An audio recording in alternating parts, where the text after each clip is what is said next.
Great, চলেন তাহলে আমরা স্টার্ট করি আমাদের আজকের সেশন। যতটুকু পড়েছি আমরা এখন পর্যন্ত, কারো কোনো আন্ডারস্ট্যান্ডিং এর কোনো প্রবলেম কি আছে বা বুঝতে পারি না এমন কোনো ঘটনা কি আছে কারো কাছে, এমন কোনো বিষয় আছে কি? বস আমার একটা কোশ্চেন ছিল, এটা হলো আমার কোশ্চেনটা একজন বলেন। জি বলেন। একজনের বয়স যখন 60 হয়ে যাবে, তাকে কি কন্ট্রাক্ট ছাড়া ওই জবটা কন্টিনিউ করানো যাবে না? না, যাবে না। ঠিক আছে, কিন্তু সে অনেক রিস্ক, কোনোভাবে যাবে না, তাই তো? যাবে না, আইনে বলে দেয়া আছে। কারণ আপনার ন্যাচারাল রিটায়ারমেন্ট হচ্ছে গিয়ে 60। ধরেন আপনি যদি বলেন যে আপনার একজনের মৃত্যু নর্মালি ধরেন যে 60 বছরে, ঠিক আছে, সো এটা তো আর কেউ বন্ধ করতে পারবে না। সো এটা প্রকৃতির নিয়মেই হয়ে যাবে। তো স্বাভাবিক রিটায়ারমেন্ট হচ্ছে 60 বছরে আপনি রিটায়ারমেন্ট দিবেন, তারপরে আপনি কি করবেন যে তাকে বেসিক্যালি আপনি চুক্তিভিত্তিক নিয়োগ করবেন। এছাড়া কোনোভাবে চুক্তিভিত্তিক ভাবে নিয়োগ করবেন। যাদের 25 বছর জব হয় তারা তো রিটায়ার করতে পারে। যাদের কত বছর? 25 বছর।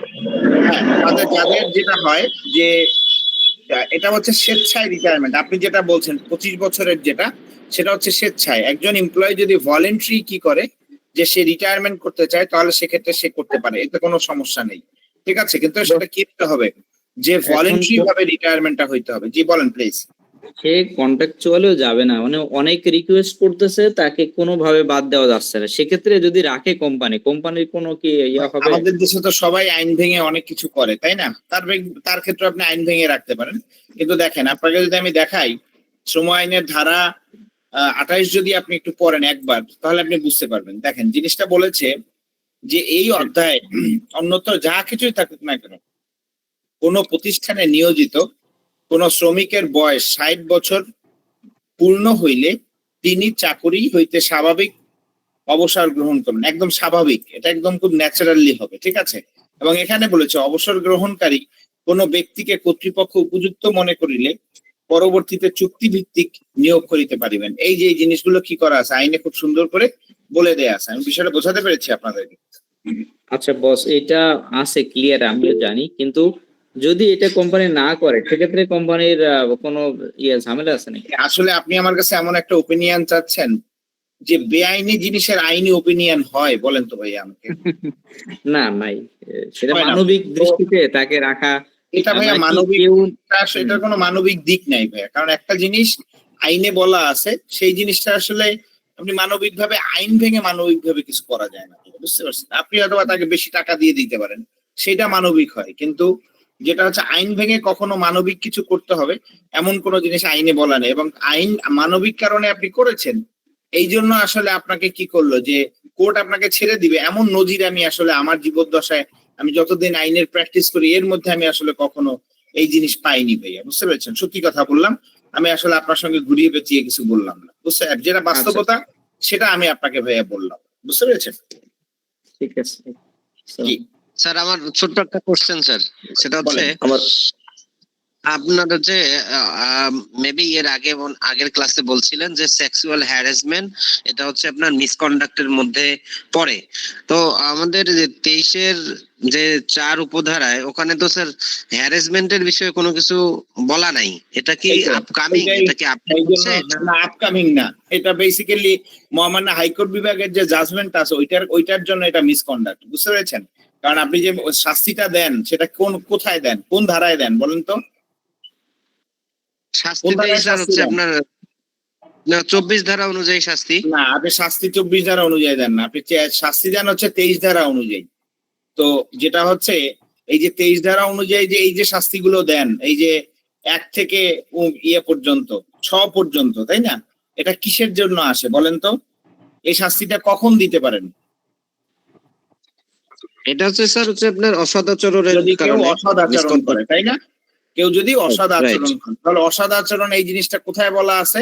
এটা দেখবেন হাইকোর্টের জাজমেন্টের মধ্যে বলা আছে যে এখানে আপনি অসদাচরণটা বেসিক্যালি এখানে যে যতগুলো আছে এর সঙ্গে যুক্ত হবে কি আপনার সেক্সুয়াল হ্যারাসমেন্ট। সো এই জন্য এটাকে বলা হয় যে সেক্সুয়াল হ্যারাসমেন্ট একটা অপরাধ, এই জন্য মিসকন্ডাক্ট, অসদাচরণ। এই জন্য সেটাকে কি করা হয়, পানিশ করা হয় আন্ডার সেকশন 23 অর্থাৎ 23-এর মধ্যে এটাকে কি করা হচ্ছে যে পানিশমেন্ট দেওয়া হচ্ছে। ক্লিয়ার? হ্যাঁ, clear sir, clear, thank you. ভাইয়া আমার এবার একটা আসি। প্রশ্ন ছিল। জি জি ভাইয়া, প্লিজ গো অ্যাহেড।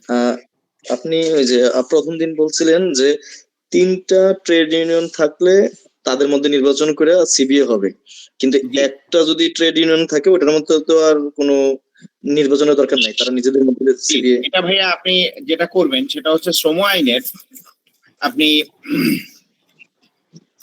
202 ধারায় যাই আমরা একটু, যেটা হচ্ছে 202 এই জায়গায় দেখবেন এখানে খুব সুন্দর করে প্রথমেই বলা আছে এই কথাটা, যে ক্ষেত্রে কোনো প্রতিষ্ঠানে একটি মাত্র ট্রেড ইউনিয়ন থাকে সেক্ষেত্রে উক্ত প্রতিষ্ঠানের জন্য উহা যৌথ দর কষাকষি হিত হিসাবে গণ্য হইবে।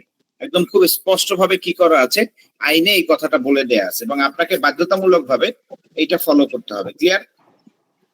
হ্যাঁ ভাইয়া, আরেকটা প্রশ্ন হচ্ছে, যদি রানিং ট্রেড ইউনিয়নের কোনো সদস্য কিংবা সহ সভাপতি কেউ যদি আপনার এই প্রতিষ্ঠান ছেড়ে যদি অন্য প্রতিষ্ঠানে যোগদান করে, তাহলে কি তার এই ট্রেড ইউনিয়নে তার যে সদস্য কিংবা সে যে পদ, এই পদ কি বলবৎ থাকবে?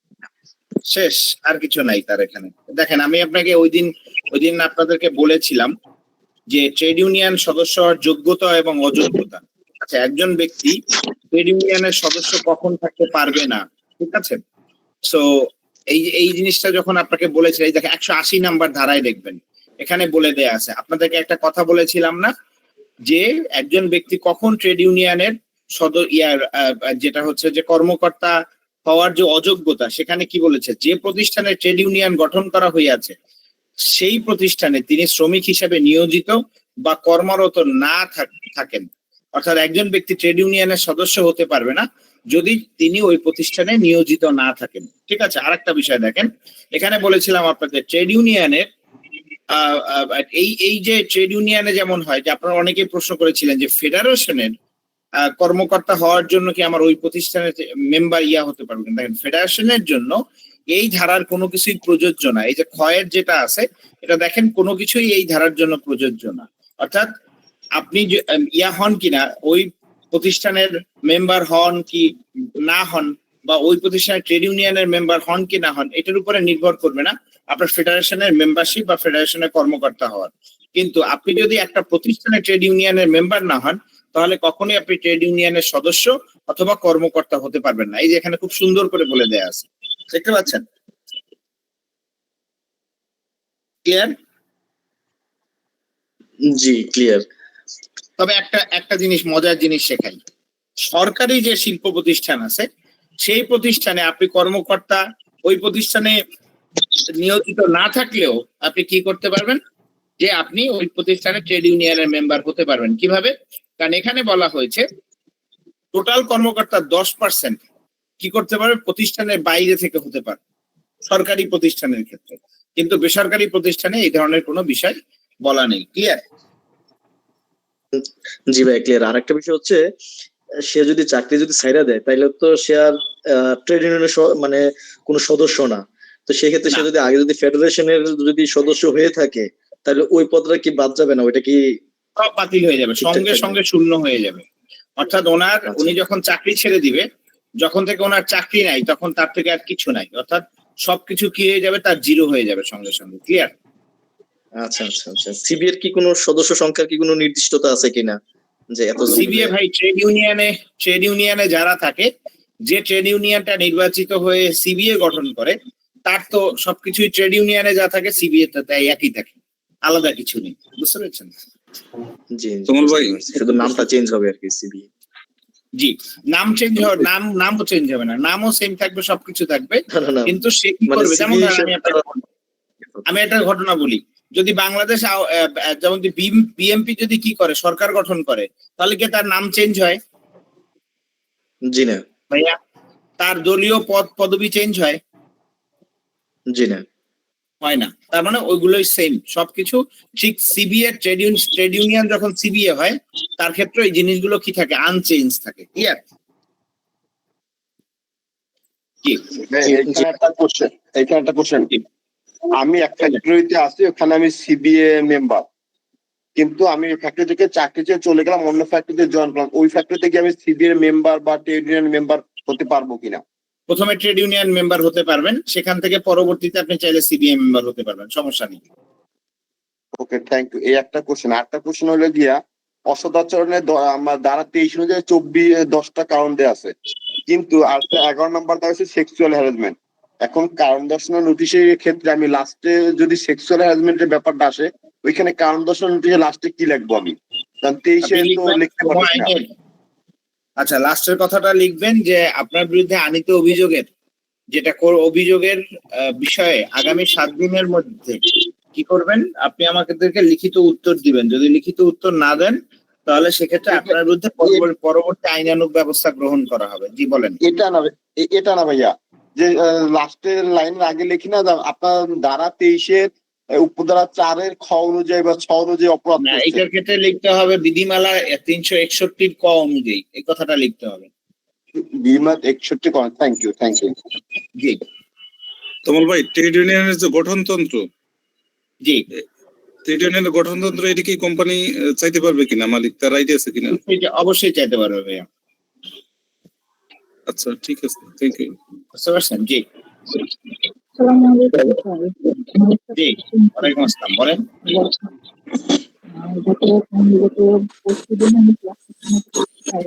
জি, প্রশ্ন করেন, বলেন।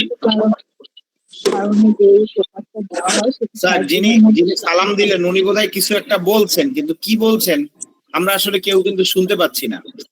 হ্যালো, একটু জোরে বলতে হবে। হ্যালো, হ্যালো, স্যার আপা একটু জোরে বলতে হবে। শারমিন ম্যাডাম, আপনি একটু জোরে বলেন। হ্যালো স্যার, কথা শোনা যাচ্ছে? আপনি কি হেডফোনে কথা বলছেন ম্যাডাম? Hello sir. জি স্যার বলেন। স্যার, আমার প্রশ্ন ছিল অসদাচরণ জনিত যেই ইয়েটা হয় সেটা হলো 60 দিনের মধ্যে লিখিতভাবে তার ওইটা শেষ করতে হবে। এইটা কিভাবে 60 দিনটা আমি ইয়ে করব, কাউন্ট করব? আর একটা প্রশ্ন হলো স্যার, আমি নিউ এক ফ্যাক্টরিতে জয়েন করেছি, সেখানে হলো কিছু সময় বায়ার মানে নতুন একবার ডেভেলপ ফ্যাক্টরি, সেখানে হলো কোনো সমস্যা বা কোনো কিছু পেলেই বায়ার অডিট আসলে তখন তাকে শোকাজ দেওয়া হয় বা যে কোনো কারণে মানে নোটিশ দেওয়া হয়। সেক্ষেত্রে কি এটা আমার টপ টু বটম সবাই জানে যে যে এই কারণটার কারণে এটা হয়নি, এই কারণগুলোর কারণে হয়নি যেহেতু, সেক্ষেত্রে দেখা যায় তারা বলে থাকে যে এখনই তাকে শোকাজ করো বা সাসপেন্ড করো। এই ক্ষেত্রগুলোতে কি আমি শোকাজ সাসপেন্ড তাদের করতে পারবো কিনা? এটা আপনি করবেন, শোকজ দিবেন, সাসপেন্ড করবেন, সমস্যা নেই। কিন্তু যেটা হচ্ছে সাসপেন্ডটা করতে হলে তদন্ত শুরু হওয়ার আগে কি করতে পারেন, আপনি তাকে সাসপেন্ড করতে পারেন, এর আগে করবেন না, ঠিক আছে? কিন্তু শোকজটা আপনি করতে পারেন, করেন, নো প্রবলেম। আরেকটা বিষয়, আপনার প্রথম প্রশ্নের উত্তর হচ্ছে এটা কখন 60 দিন গণনা শুরু হবে। এখানে বলা আছে 60 দিন গণনার ক্ষেত্রে আনুষ্ঠানিকভাবে অভিযোগ উত্থাপনের কারণ দর্শানোর দিন হইতে অভিযোগ নিষ্পত্তির দিন পর্যন্ত বিবেচনা করিতে হইবে। সুন্দর করে বলে দেয়া আছে, ক্লিয়ার? আপনি শারমিন ম্যাডাম, আপনি কি উত্তর পেয়েছেন? স্যার, এখানে আমার আরেকটা কোশ্চেন আছে, সেটা হলো 7 দিনের মধ্যে যেটা আমি লিখিত অভিযোগের উত্তরটা দিচ্ছি, তার পরিপ্রেক্ষিতে আমি যে সন্তুষ্টজনক হলাম না, তদন্তের জন্য প্রতিবেদন বা মনোনীত প্রার্থী চাবো তার কাছে, সেই ক্ষেত্রে ওইটা আমি কয় দিনের মধ্যে তাকে নোটিশটা দিব? as soon as possible। তার পরবর্তী নোটিশটা আবার কয় দিনের মধ্যে দিব? as soon as possible, যত দ্রুত সম্ভব। বুঝতে পেরেছেন? জি স্যার, বুঝতে পেরেছি। আসসালামু আলাইকুম স্যার। একটি ট্রেড ইউনিয়নে সর্বনিম্ন সদস্য সংখ্যা কত হতে পারবে এবং সর্বোচ্চ কত হতে পারবে?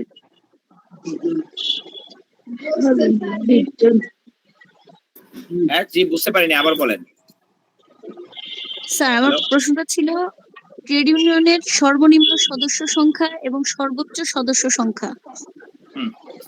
সর্বনিম্ন সদস্য সংখ্যার বিষয়ে কিছু, সর্বনিম্ন একটা জিনিস হয় যে এখন বর্তমানে আপনার প্রতিষ্ঠানে কতজন এমপ্লয়ি আছে সেটার উপরে নির্ভর করবে। যদি আপনার প্রতিষ্ঠানের লোক থাকে 200 জন, তাহলে সেইটার 20% হইলেও 40 জন লোক, তাহলে আপনি সেই অনুযায়ী অনুপাতে ধরতে পারবেন যে 40 জন লোক, ঠিক আছে? আর সর্বোচ্চর কোনো লিমিট নেই। আমি আবার বলছি, সর্বোচ্চের কোনো লিমিট নেই, কিন্তু সর্বনিম্নের লিমিট হচ্ছে গিয়ে 20%। এখন আপনার প্রতিষ্ঠানে কতজন এমপ্লয়ি আছে সেটার 20% করতে হবে, যে আপনার মিনিমাম নাম্বার হিসাবে গণনা করতে হবে। ক্লিয়ার? যদি ধরেন আপনার এখানে 102 জন এমপ্লয়ি থাকে, তাহলে সেইটার 20% কত হয় সেটা আপনাকে বের করতে হবে। আর সামনে যে সংশোধনী আসছে, আমরা যতটুকু পত্র পত্রিকা বা এভাবে জানতে পারছি, সেখানে হচ্ছে গিয়ে 20 জন এমপ্লয়ি একত্রিত হলেই একটা ট্রেড ইউনিয়ন করতে পারে। তাহলে আপনাকে বটম লাইন হবে গিয়ে কতজন? 20 জন এমপ্লয়ি। বুঝতে পেরেছেন? ক্লিয়ার? জি স্যার, ক্লিয়ার। জি, বলেন। তবে ট্রেড ইউনিয়নের ক্ষেত্রে দুই বছর পর ইলেকশন করতে হবে, এটা রেফারেন্সটা একটু দেবেন? হিসাব নির্বাচনে করতে হবে। বাবা তুমি চিন্তা চেঁচামেচি করছো, বাবা পড়াচ্ছি। ভাই আপনার প্রশ্ন আরেকবার করেন। ট্রেড ইউনিয়নের যে 2 বছর পর ইলেকশন করতে হবে, এটা রেফারেন্সটা একটু। ট্রেড ইউনিয়নের নির্বাচন করতে হবে কিভাবে? 2 বছর পর যে ইলেকশন করতে হবে, এটা 2 রেফারেন্স। বছর পর ট্রেড ইউনিয়ন বাবা রাখো না। আচ্ছা, ট্রেড ইউনিয়নে 2 বছর পর নির্বাচন করতে হবে, সেটা কোথায় বলা আছে সেই বিষয়টা? জি জি। আচ্ছা ঠিক আছে, আমি আপনাকে বের করে দিই। বলেন আর কার কি প্রশ্ন আছে? স্যার সিভি এটা কিভাবে গঠন করতে হয় এটা যদি একটু খালি বলতেন। বুঝিনি কোনটা স্যার? সিভি এটা কালেক্টিভ বার্গেনিং এজেন্সি। সিবি এটা, এগুলো আমি পড়াবো। এগুলো আপনারা প্রশ্ন করছেন বারবার। আমাকে এমন জিনিস বলেন যেটা আমি পড়িয়েছি এখন পর্যন্ত। হ্যাঁ, আর এগুলো নির্বাচন কিভাবে হবে সেগুলো আমার কাছে সবগুলো তৈরি করা আছে, আমি আপনাদেরকে সামনেই পড়াবো। বুঝতে পেরেছেন? আপনারা সবগুলো আমাকে একটু জাস্ট বলেন যে আপনাদের জরুরি যে প্রশ্নগুলো আছে। স্যার একজন মনে হয় ক্যামেরা মানে আনমিউট করে রাখছে স্যার, একটু রিকোয়েস্ট করবেন স্যার। মোসাম্মদ রূপালী মনে হয়। জি বলেন আমাকে প্লিজ। জি শুনতে পাচ্ছেন আপনারা? জি স্যার শোনা যাচ্ছে। জি বলেন, আপনাদের কি কোন যেগুলো পড়িয়েছি যে সব বিষয়ে আপনাদের প্রশ্ন আছে সেগুলো বলেন, আর যেগুলো এখন পর্যন্ত আমি পড়াইনি এগুলোর জন্য একটু ওয়েট করেন, আমি আপনাদের সকল প্রশ্নের উত্তর দিব।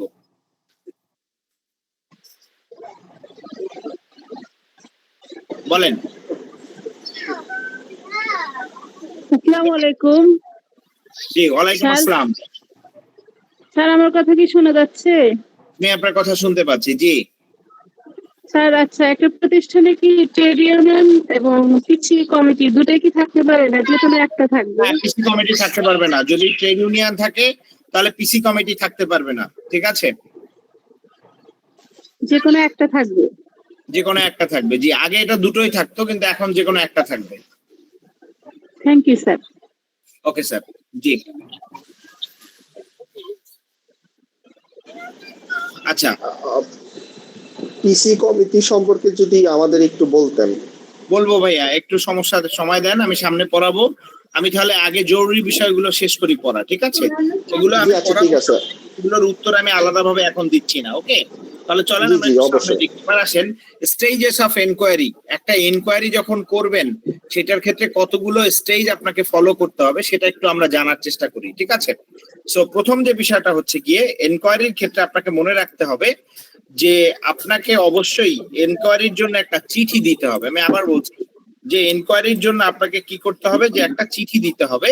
এবং এই চিঠিটা দেওয়ার ক্ষেত্রে একটা ইম্পর্টেন্ট বিষয় আপনাকে মাথায় রাখতে হবে যে আপনি যখন চিঠিটা দিবেন সেটার ক্ষেত্রে কতটুকু টাইম আপনি নিবেন। কারণ আমাদের দেশে যেটা হয় সেটা হচ্ছে যে আমরা আসলে টাইমটা সম্বন্ধে খুব একটা বেশি গুরুত্ব দেই না, এই জন্য অনেক সময় 60 দিন ক্রস করে যায় এবং এই এনকোয়ারিটা বাতিল হয়ে যায়। সবাই একটু নিজেদেরকে মিউট করেন প্লিজ। আচ্ছা, প্রথম যে বিষয়টা সেটা হচ্ছে selection of both party member in committee and it should be formed at least 2 to 3 days before। অর্থাৎ এখন যেটা হয় যে আপনারা অনেক সময় কি করেন, এনকোয়ারি কমিটিটা গঠন করেন যেদিন তদন্ত করবেন সেই দিন সকালবেলা হয়তো বা এনকোয়ারি কমিটিটা গঠন করেন। এই কাজটা করবেন না। এনকোয়ারি কমিটিটা কি করবেন যে আপনি গঠন করবেন অ্যাটলিস্ট কি হচ্ছে 2 to 3 days বিফোর। এটা করার পরে কিন্তু নোটিশের বিষয় আছে, সেই নোটিশটা আপনাকে কিন্তু ইস্যু করতে হবে। অতএব সেই জিনিসটা আপনাকে গুরুত্বের সাথে নিতে হবে। এরপরের যে বিষয়টা সেটা হচ্ছে allowing time alleged employee so that he gets enough opportunity to defend himself before committee. অনেক সময় দেখবেন আপনি আপনার অর্গানাইজেশনে কি হয় যে আপনারা কি করছেন যে ইয়েদেরকে অ্যালাউ করেন না, যে alleged employee আছে তাকে অ্যালাউ করেন না তার পক্ষের লোকজন নিয়ে আসার জন্য, which is a big problem. আমি আবার বলছি which is a big problem। এবং পরবর্তীতে যখন এগুলো কোর্টে লিটিগেশনের জন্য যায় তখন আসলে আপনাদের কাছে কোনো আনসার থাকে না যে আপনি কেন তাকে সময় দেননি। ঠিক আছে, সো অলওয়েজ ট্রাই করবেন যে ব্যক্তিটাকে আপনি যেটা হচ্ছে অভিযুক্ত করছেন ওই ব্যক্তিকে পর্যাপ্ত পরিমাণে সময় দিবেন সেটা কি করার জন্য, যে সেটা প্রুফ করার জন্য। ঠিক আছে, এই একটা বিষয়। তারপর হচ্ছে allowing time to bring witness before committee. আপনাকে কি করতে হবে, তার সামনে তাকে যেটা করতে হবে পর্যাপ্ত পরিমাণে সময় দিতে হবে কমিটির সামনে তার সাক্ষী নিয়ে আসার জন্য। কিন্তু আপনারা কি করেন জানেন, ওনাকে কিন্তু চিঠিতে এটা মেনশন করেন না যে আপনার পক্ষের সাক্ষীদেরকে আপনি কি করবেন, যে আপনি এই সময়ে উপস্থিত রাখবেন। এই কথাটা না থাকার কারণে কি হয় জানেন, এই যে উপস্থিত থাকতে তাকে আপনি বলেন না বলার কারণে কি হয়, সে এসে এমন একটা কি লোকের কথা বলে যে আমার সাক্ষী, ওকে কি করা যায় না, তখন ছুটিও দেয়া যায় না, উনি আসতেও পারেন না, ওই সময় ওনার স্ক্যাজুয়াল স্ট্রিপ থাকে এবং তখন কি হয় যে এই পুরো প্রসেসটা তখন ডিলে হয়ে যায়। সো এই জন্য ওনাকে আগে থেকেই বলে রাখবেন যে ভাই আপনি কি করবেন, যে এনকোয়ারি কমিটির সামনে আপনার লোকজন নিয়ে এসে আপনি আগে থেকেই রাখবেন, এই জিনিসটা বলবেন তাকে। তারপর হচ্ছে গিয়ে asking alleged employee to bring his witness. আপনি সবসময় কি করবেন, যে অভিযুক্ত এমপ্লয়িকে বলবেন যে ভাই আপনার সামনে কি করেন, যে আপনি অ্যালেজড যে উইটনেসটা আপনার আছে সেই উইটনেসটা কি করেন আপনি কমিটির সামনে নিয়ে আসেন। এই জিনিসগুলো আপনারা বলেন না বা তাকে সময়ও দেন না কি করার জন্য, এই লোকটাকে নিয়ে আসার জন্য। আরেকটা জিনিস, আপনারা অনেক সময়, আমি জানি না কর্পোরেটে আপনারা অনেক বছর ধরে কাজ করছেন, তারপরে আমরা এই মিস্টেক গুলো দেখি। সেটা কি করেন জানেন, সেটা হচ্ছে আপনারা অনেক সময় মৌখিক কমিউনিকেশন করেন। আমি আবার বলছি, আপনারা অনেক সময় কি করেন, মৌখিক কমিউনিকেশন করেন বা যোগাযোগ করেন।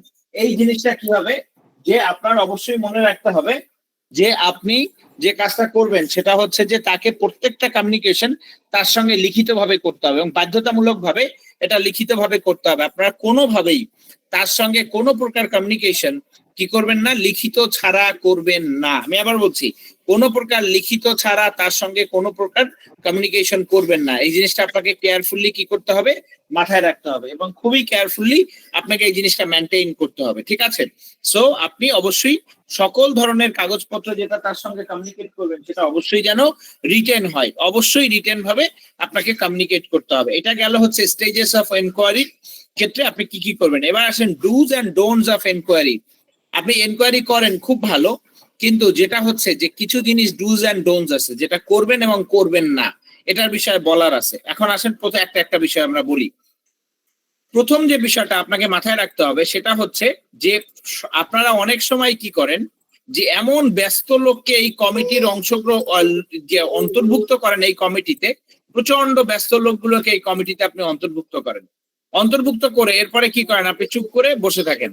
কি করে, যে ওই ব্যস্ত লোক আর আপনাদেরকে সময় দেয় না। আপনারা কি করেন, তাকে বাদ দিয়েই আপনারা একটা কমিটি গঠন করেন এবং তাকে সহকারে কমিটি গঠন করেন, কিন্তু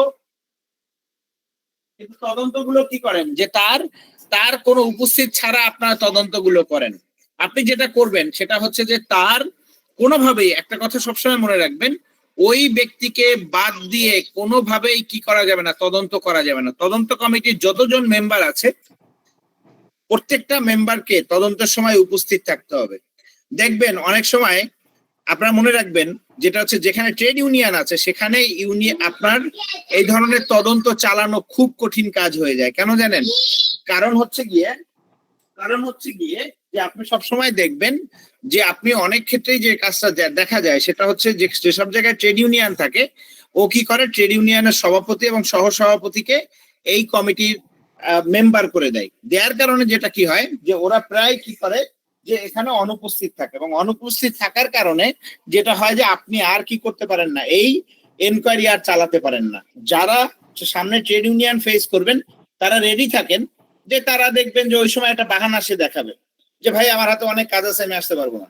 বুঝতে পেরেছেন, এই ধরনের বিষয়গুলো দেখবেন। ট্রেড ইউনিয়ন যে সকল প্রতিষ্ঠানে থাকে 99.99% ক্ষেত্রে কি হয়, ওই প্রতিষ্ঠানের ট্রেড ইউনিয়ন গুলো আসলে বেসিক্যালি এই ধরনের যে যে এনকোয়ারির যে বিষয়গুলো আছে এই কাজগুলো কি করা যায় না, আর কন্টিনিউ করা যায় না। এটা একটা বিশাল প্রবলেম হয়ে দাঁড়ায় তখন, কারণ হচ্ছে কি ওখানে তারা অনুপস্থিত থাকে এবং যখন তাদের কাছে রিপোর্ট নিয়ে যাওয়া হয় যে ভাই সাইন করেন, তখন সে বলে না আমি সাইন করবো না।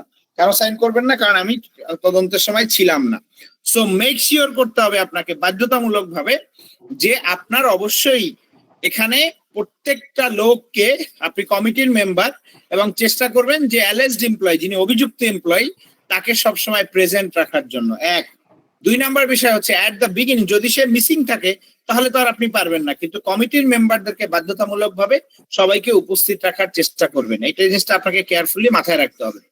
At the beginning, committee will give a full hearing of the allegation to the alleged employee. আপনাকে কি করতে হবে যে শুরুতে, একদম শুরুতে কি করতে হবে যে আপনাকে কি করতে হবে যে এদেরকে ফুল হিয়ারিং দিতে হবে। ফুল হিয়ারিং না দিলে যেটা হচ্ছে সে কিন্তু বুঝতে পারবেন না যে আপনি তার বিরুদ্ধে কি কি অভিযোগ নিয়ে আসছেন। কারণ বড় সমস্যা হচ্ছে গিয়ে যে আপনারা তাকে ব্যক্তিগত শুনানি করেন না এবং কি করেন না, প্রথমে যে শুনানিটা হয় যে সেই বিচার শুরু করার মানে তদন্ত শুরু করার প্রথমেও তাকে কোনো শুনানি করেন না। না করার কারণে ওই ব্যক্তি বুঝতেই পারে না তার বিরুদ্ধে কি অভিযোগ আনা হয়েছে, এবং পরবর্তীতে কিন্তু এই জিনিসগুলো বিশাল বড় ইম্প্যাক্ট ফেলে এটার উপরে। এই জিনিসটা কিন্তু আপনাকে কেয়ারফুলি মাথায় রাখতে হবে। তারপরে at first committee will have to witness the complainant witness. সর্বপ্রথম কি করবে, যিনি অভিযোগ করেছে অভিযোগকারীর কি করতে হবে যে উইটনেস তাকে সর্বপ্রথম নিতে হবে। আমি বলছি at first committee will have to take witness from complainant witness. সর্বপ্রথম কি করবে কমিটি, যিনি অভিযোগকারী তার কি করবে, তার উইটনেসটা সবার আগে নিবে। তারপরে যেটা হবে যে প্রত্যেকটা উইটনেস যেটা আসবে, এটা যে পক্ষেরই উইটনেস আসুক না কেন, আপনাকে কি করতে হবে বাধ্যতামূলক ভাবে উইটনেস আপনাকে অবশ্যই অবশ্যই অবশ্যই যে কাজটা করতে হবে সেটা হচ্ছে যে উইটনেসটা আপনি নিবেন, সেই উইটনেসটা কিন্তু অবশ্যই রিটেন আকারে রাখতে হবে।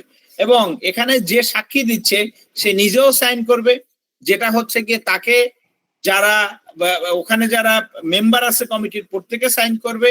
এবং এখানে যিনি অ্যালেজড এমপ্লয়ি, অভিযুক্ত এমপ্লয়ি যদি উপস্থিত থাকে তাহলেও তাকে ওই সাক্ষীর কাগজে কি করবেন বাধ্যতামূলক ভাবে সাইন করাবেন। যদি না করান তাহলে কিন্তু একটু কিঞ্চিত সমস্যা হয়ে যাবে। এটা আপনাকে কেয়ারফুলি মাথায় রাখতে হবে, ঠিক আছে? কারণ এরা কিন্তু পরে অস্বীকার করবে, না আমি তো এটা বলি নাই, আমি তো এটা শুনি নাই। এ বলবে যে না আমি তো এই কথা শুনি নাই, কিন্তু সাইন থাকলে সে আর বলতে পারবে না আমি শুনি নাই, দেখি নাই, আমি বুঝি নাই। এই কথা বললে আর কোনো লাভ হবে না তখন, বুঝতে পেরেছেন? সো এই জিনিসটা আপনাকে কেয়ারফুলি কি করতে হবে মাথায় রাখতে হবে। এবার আসেন অ্যালেজড এমপ্লয়ি। এবার যে বিষয়টা সেটা হচ্ছে alleged employee will be given chance to cross-examine the witness of complainant. আপনি কি করবেন, alleged employee যিনি অভিযুক্ত এমপ্লয়ি তিনি কিন্তু কি করতে পারবে, জেরা করতে পারবে। এখন সমস্যা হচ্ছে গিয়ে যে alleged employee যেটা যিনি অভিযোগকারী তার কি উইটনেসকে কি সে শুধুমাত্র কি করবে যে সে ক্রস এক্সামিন করবে, কিন্তু অন্যদের কিন্তু সে ক্রস এক্সামিন করবে না। এটা কিন্তু আপনাকে কেয়ারফুলি মাথায় রাখতে হবে। তারপরে দেখেন question of cross examine and answer must be recorded in written. আপনাকে কি করতে হবে, question of cross examine and answer must be recorded in written. আপনাকে কি করতে হবে, এই যে ক্রস এক্সামিন যখন জেরা যখন করবে সেটার প্রশ্নটাও লেখা থাকতে হবে এবং উত্তরটাও লেখা থাকতে হবে। কারণ পরবর্তীতে যখন আপনি রিপোর্ট লিখতে যাবেন তখন দেখবেন যে আপনি দুইটা ম্যাচ আপ করে ফেলেছেন এবং আলটিমেটলি তখন দেখা যাবে যে আপনি বিশাল বড় ধরনের প্রবলেমে পড়ে যাচ্ছেন যে কে কি বলেছিল, কখন বলেছিল, এই জিনিসটা আপনার তখন আর মনে থাকবে না। তারপর দেখেন alleged employee will be able to produce his witness before committee. অর্থাৎ যিনি অভিযুক্ত এমপ্লয়ি তাকে কি করতে হবে যে তাকে তার যে সাক্ষী আছে সেটা কি করতে হবে কমিটির সামনে উপস্থাপন করার সময় আপনাকে তাকে দিতে হবে এবং কি করতে হবে যে তার উইটনেসটা আপনাকে নিতে হবে। এবার আসেন alleged employee will not be able to cross examine his own witness. অনেক সময় যেটা হয় কি জানেন, অভিযুক্ত এমপ্লয়ি যাকে সাক্ষী হিসেবে নিয়ে আসে সে দেখা যায় যে তার বিপক্ষে সাক্ষী দিচ্ছে, অর্থাৎ তার বিপক্ষে সাক্ষী দেওয়ার কারণে সে কি করে তাকে জেরা করা শুরু করে। এই সুযোগ কিন্তু পাবে না। আমি আবারও বলছি এই সুযোগ কিন্তু দেয়া যাবে না। অর্থাৎ অভিযুক্ত এমপ্লয়ি যিনি আছেন তাকে কখনোই কি করবেন না যে তার পক্ষের যে উইটনেস আছে তাকে কখনোই আপনি জেরা করার সুযোগ দিবেন না। কারণ হচ্ছে গিয়ে নিজের পক্ষের সাক্ষীকে কখনোই কি করতে পারে না, যে তারা উইটনেসকে কখনোই সে জেরা করতে পারে না। সে অপর পক্ষের উইটনেসকে সে কি করতে পারবে, জেরা করতে পারবে, কিন্তু নিজের পক্ষের উইটনেসকে সে জেরা করার কোনো এখতিয়ার তার নেই। এই জিনিসটা খুবই কেয়ারফুলি আপনাকে লক্ষ্য রাখতে হবে এবং জানতে হবে এটা, যে আপনি এই জিনিসটা জানেন কিনা আমি জানি না, তবে আপনি জেনে নেন এখন থেকে, ঠিক আছে? এটা একটা বিষয়। তারপরে যেটা হচ্ছে যে অ্যাসিস্ট্যান্ট বা এইডার যাকে বলি আমরা, এই assistant to the alleged employee only given chance to cross examine any witness, অর্থাৎ কি করবে না, আমি আবারও বলছি, assistant to the alleged employee won't be able to give chance to cross examine। একজন, আপনারা মনে রাখবেন, এই তদন্ত যখন করবেন তখন যিনি অভিযুক্ত এমপ্লয়ি তাকে কিন্তু শ্রম আইনে কি করা হয়েছে, যে একজন তাকে সাহায্যকারী রাখার জন্য আইনে বলে দেয়া আছে যে তাকে একজন অ্যাসিস্ট্যান্ট আপনি দিতে পারবেন। কিন্তু বিষয়টা হচ্ছে গিয়ে ওই অ্যাসিস্ট্যান্ট কিন্তু কেউকে কি করবে না, যে সে কিন্তু কেউকে বেসিক্যালি কেউকে ক্রস এক্সামিন করবে না, মানে জেরা করতে পারবে না। এই দেখেন,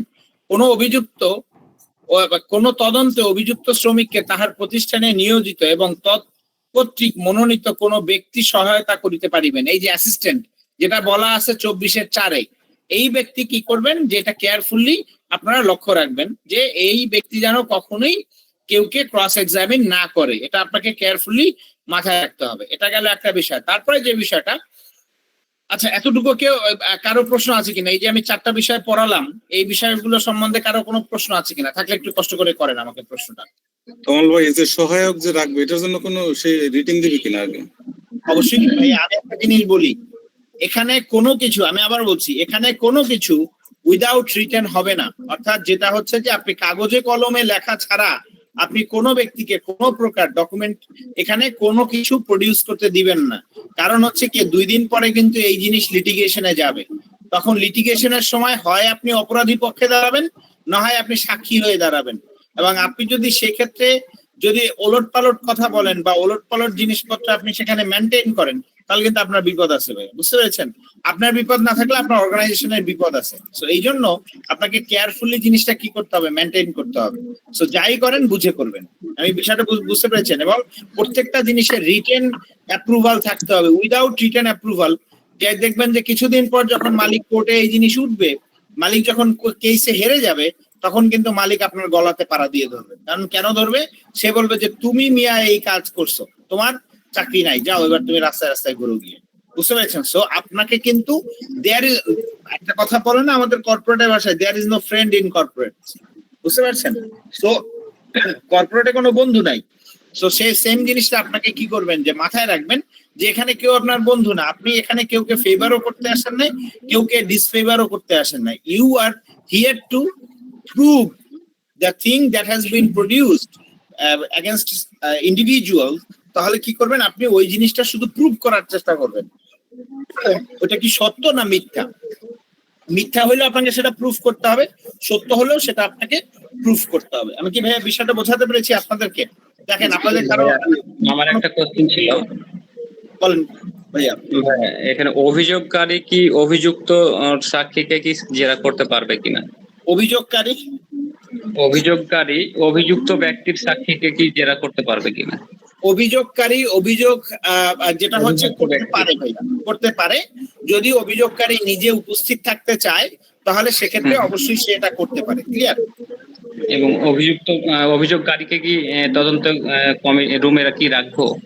হ্যাঁ, আপনি রাখবেন তাকে, যদি সে থাকার জন্য ইন্টারেস্ট ফিল করে। যেমন ধরেন ভাই, একটা জিনিস বলি আপনাদেরকে, আপনারা মনে এক জিনিসটা লক্ষ্য করেছেন কিনা আমি জানি না, সেটা কি, যে দেখবেন এখানে কি হয়, যে মালিক পক্ষের একজন লোককে দিতে বলা হয়েছে এবং শ্রমিক পক্ষের মালিক পক্ষের তদন্তকারী কর্মকর্তা থাকে এবং শ্রমিক পক্ষের তদন্তকারী কর্মকর্তা থাকে।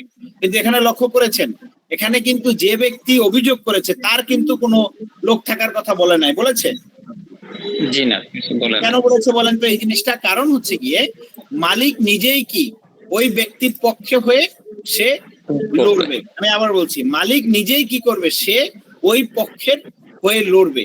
এই জন্য যেটা হচ্ছে যে দেখবেন যে আপনি যখন মার্ডার কেস হয়, অর্থাৎ যদি মামলাটা কি হয়, মামলার বাদী যদি কি হয় যে সরকার পক্ষ হয়, বা যেটা হচ্ছে যে সকল বিষয়ে সরকার রাষ্ট্র ওই ব্যক্তির অপরাধের পক্ষে যেটা হচ্ছে যে ফাইট করে, তখন কি হয় যে দেখবেন যে সরকারের ক্ষেত্রে দেখবেন আমাদের ইয়ের ক্ষেত্রে যেটাকে বলা হয় আমরা ফৌজদারি মামলা যেগুলো বলি, ফৌজদারি অপরাধ যেগুলো বলি, ফৌজদারি অপরাধের ক্ষেত্রে দেখবেন কোর্টে যখন একজন সরকারি আইনজীবী লড়ে তখন তাকে দেখবেন যে পিপি, তখন তাকে কি বলা হয় পিপি। যখন অপরাধের ক্ষেত্রে যখন সরকারি পক্ষের কোন আইনজীবী লড়ে তখন তাকে বলা হয় জিপি। বুঝতে পেরেছেন? সো এই জিনিসটা কি করতে হবে যে আপনার তখন কি হয়, মালিকই তখন মালিকের দায়িত্ব হচ্ছে তার পক্ষে থাকা, এটা হচ্ছে যে ব্যক্তির এগেনস্টে অপরাধটা হয়েছে সেই ব্যক্তির পক্ষে মালিক সবসময় কি করে, রিপ্রেজেন্ট করে। কি বিষয়টা বোঝাতে পেরেছি আপনাকে ভাইয়া? জি ভাইয়া, তার মানে অপরাধটা প্রমাণ করার দায়িত্ব তাহলে মালিকের হয়ে যায় যখন অভিযোগ। জি জি, এই জন্য দেখবেন আপনারা দেখেন এই জিনিস আপনারা লক্ষ্য করেছেন কিনা আগে গেলে আমি জানি না, যদি লক্ষ্য করে থাকেন তাহলে দেখবেন। জি বলেন ভাইয়া। রূপালী আপা একটু মিউট করে দেন, ওনার জন্য কথা শোনা যাচ্ছে না। আচ্ছা ঠিক আছে, আমি ওনাকে মিউট কোথায় প্রতিটা ক্লাসে এরকম করে স্যার, একটু মিউট করে দেন। এটা শুনেন, আপনারা বিরক্ত হবেন না। ওই ভদ্রমহিলার হয়তো বা ফোনে কোনো সমস্যা আছে, অথবা যেটা হয় যে উনি হয়তো বা টেকনিক্যালি বুঝেন না অনেক কিছু। যেমন ধরেন আমি কিন্তু এইসব টেকনোলজির বিষয়ে খুবই দুর্বল, কিন্তু দেখেন আমি কিন্তু কি করছি যে নিজে চেষ্টা করে অনেক কিছু করতে পারি। যেমন আপনাদের সার্টিফিকেট যেটা দিব সেটা ডিজাইন আমি ওই যে ক্যানভা থেকে করেছি।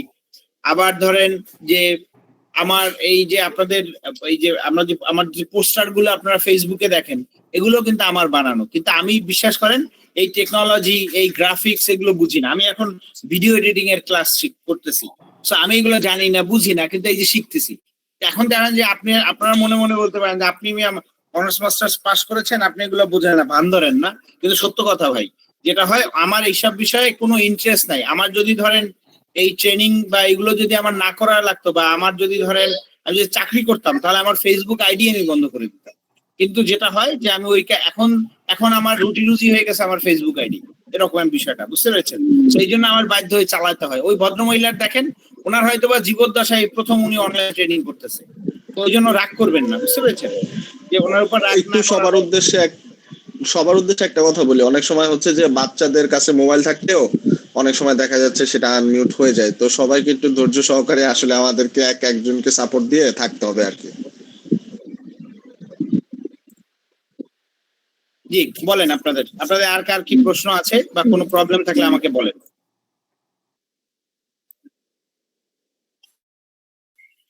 জি শুনতে পাচ্ছেন আপনারা? জি স্যার, শোনা যাচ্ছে। জি আচ্ছা, এবার আসেন যেটা হচ্ছে যে আমরা এখানে এটা ইয়ে করলাম, যেটা হচ্ছে যে পড়লাম। সো তারপরের বিষয়গুলো আমরা একটু কথা বলি। Guidelines for enquiry report. আমি আবার বলছি এনকোয়ারি রিপোর্ট আপনাদেরকে আমরা যেটা করব সেটা হচ্ছে প্রত্যেকটা রিপোর্টের ফরম্যাট আমি আপনাদেরকে দিয়ে দিব।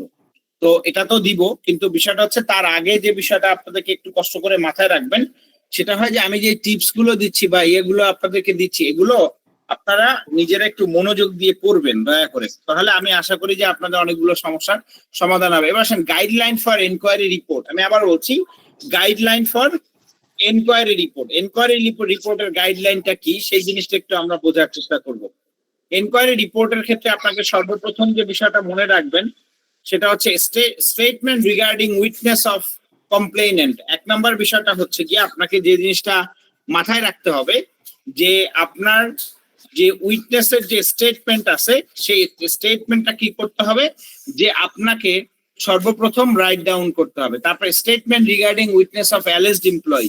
তারপরে হচ্ছে allegation has been proved, it must be mentioned. আমি আবার বলছি, আপনারা যখন এই যে রিপোর্ট গুলো যখন লিখবেন, রিপোর্ট লেখার ক্ষেত্রে আপনাকে এই জিনিসগুলো কি করতে হবে, কেয়ারফুলি মাথায় রাখতে হবে। আমি একটা জিনিস করেছি, একটা স্লাইড আমার কোনো কারণে ভুলক্রমে হয়তো বা বাতিল হয়ে গেছে। আমি একটু জাস্ট আপনাদেরকে ওইখান থেকে আবার প্রথম থেকে একটু শুরু করে পড়িয়ে আসি, তাহলে আপনাদের জন্য বুঝতে সুবিধা হবে। আচ্ছা আসেন, প্রথম যে বিষয়টা সেটা হচ্ছে যে আপনার এনকোয়ারির ক্ষেত্রে কি আছে, সেটা হচ্ছে enquiry report should be prepared immediately after enquiry. আপনারা অনেক সময় কি করেন যে এনকোয়ারি রেখে আপনার অনেক ধরনের গুরুত্বপূর্ণ কাজ থাকে। আমি আবার বলছি, আপনার অনেক ধরনের গুরুত্বপূর্ণ কাজ থাকে। আপনারা অনেক সময় কি করেন যে রিপোর্ট লেখা বাদ দিয়ে ওই গুরুত্বপূর্ণ কাজ করা শুরু করেন, কিন্তু মনে রাখবেন রিপোর্ট যদি আপনি ইমিডিয়েটলি না লেখেন, আমি আবার বলছি রিপোর্ট যদি আপনি কি করেন যে ইমিডিয়েটলি না লেখেন, তাহলে একটা বড় সমস্যায় আপনাকে পড়তে হবে। আমি আবার বলছি একটা বড় সমস্যায় আপনাকে কি করতে হবে, পড়তে হবে। সেটা কি, যে কিছুদিন পরে দেখবেন যে আপনি ভুলে গেছেন অনেক কিছু, যার ফলে কি হয় যে রিপোর্টটা আপনি সঠিকভাবে লিখতে পারছেন না। এটা একটা বিশাল সমস্যা তৈরি হয়। এরপরে যে বিষয়টা সেটা হচ্ছে the person who will write the report he must have very clear idea and detail knowledge about the misconduct. অর্থাৎ যে ব্যক্তি রিপোর্টটা লিখবে, আপনারা দেখবেন যে রিপোর্ট কিন্তু সবাই লিখবেন, একজন লিখবে, বাকি সবাই কি করবে, লিখবে যে আই অ্যাগ্রি, আই ডিসঅ্যাগ্রি, এই কথাগুলো তারা কি করবে, লিখবে। সো আপনাকে কিন্তু কেয়ারফুলি মাথায় রাখতে হবে যে এই যে ডিটেল। আচ্ছা রূপালী ম্যাডাম, আপনি কি শুনতে পাচ্ছেন আমাদের কথা? রূপালী ম্যাডাম, আপনি কি আমাদের কথা শুনতে পাচ্ছেন?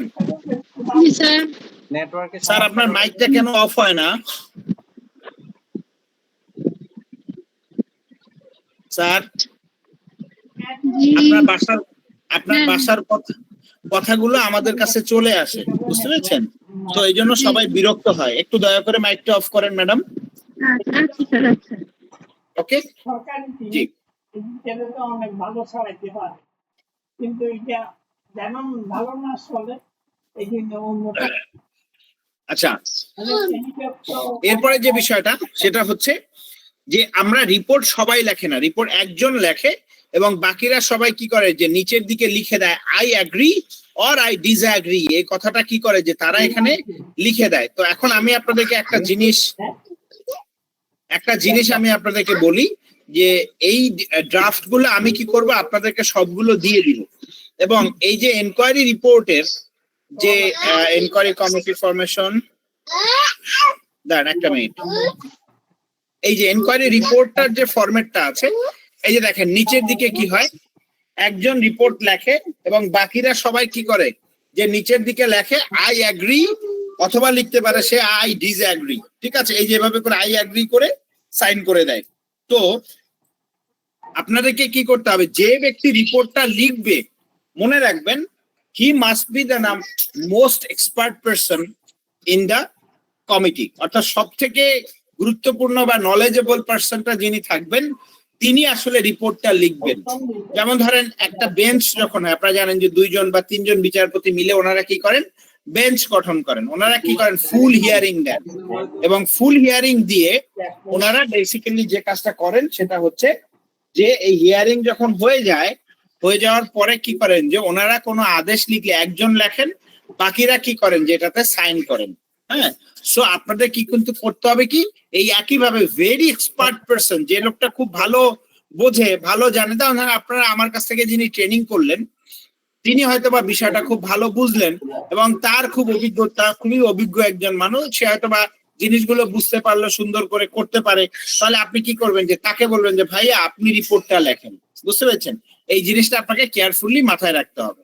তারপরে আসেন বিষয়টা, a little introduction will be given at the first para. এই দেখেন প্রথম প্যারায় কি বলেছে, the committee of, অর্থাৎ কমিটির নাম, যারা মেম্বার থাকবে তার ডেজিগনেশন, ডিপার্টমেন্ট। বাবা গাড়ি তো দেখেছি, বাবা একটু পড়াই।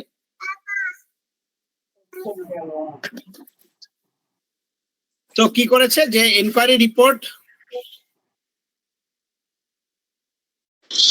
স্যার এখানে যে অ্যাগ্রি এবং ডিসঅ্যাগ্রি লিখবে বা সিগনেচার দিবে, এরা কারা দিবে? মানে ইনকোয়ারি কমিটিতে যে কয়জন থাকবে তারা সবাই, না 2-3 জন দিলেই হবে? বুঝি না, আবার বলেন।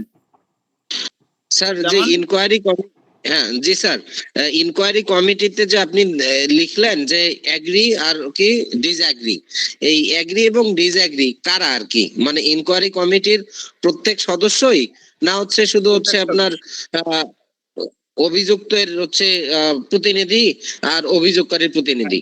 না, এটা যেটা হচ্ছে যে কমিটির সদস্য কারা হয় মিস্টার জামান?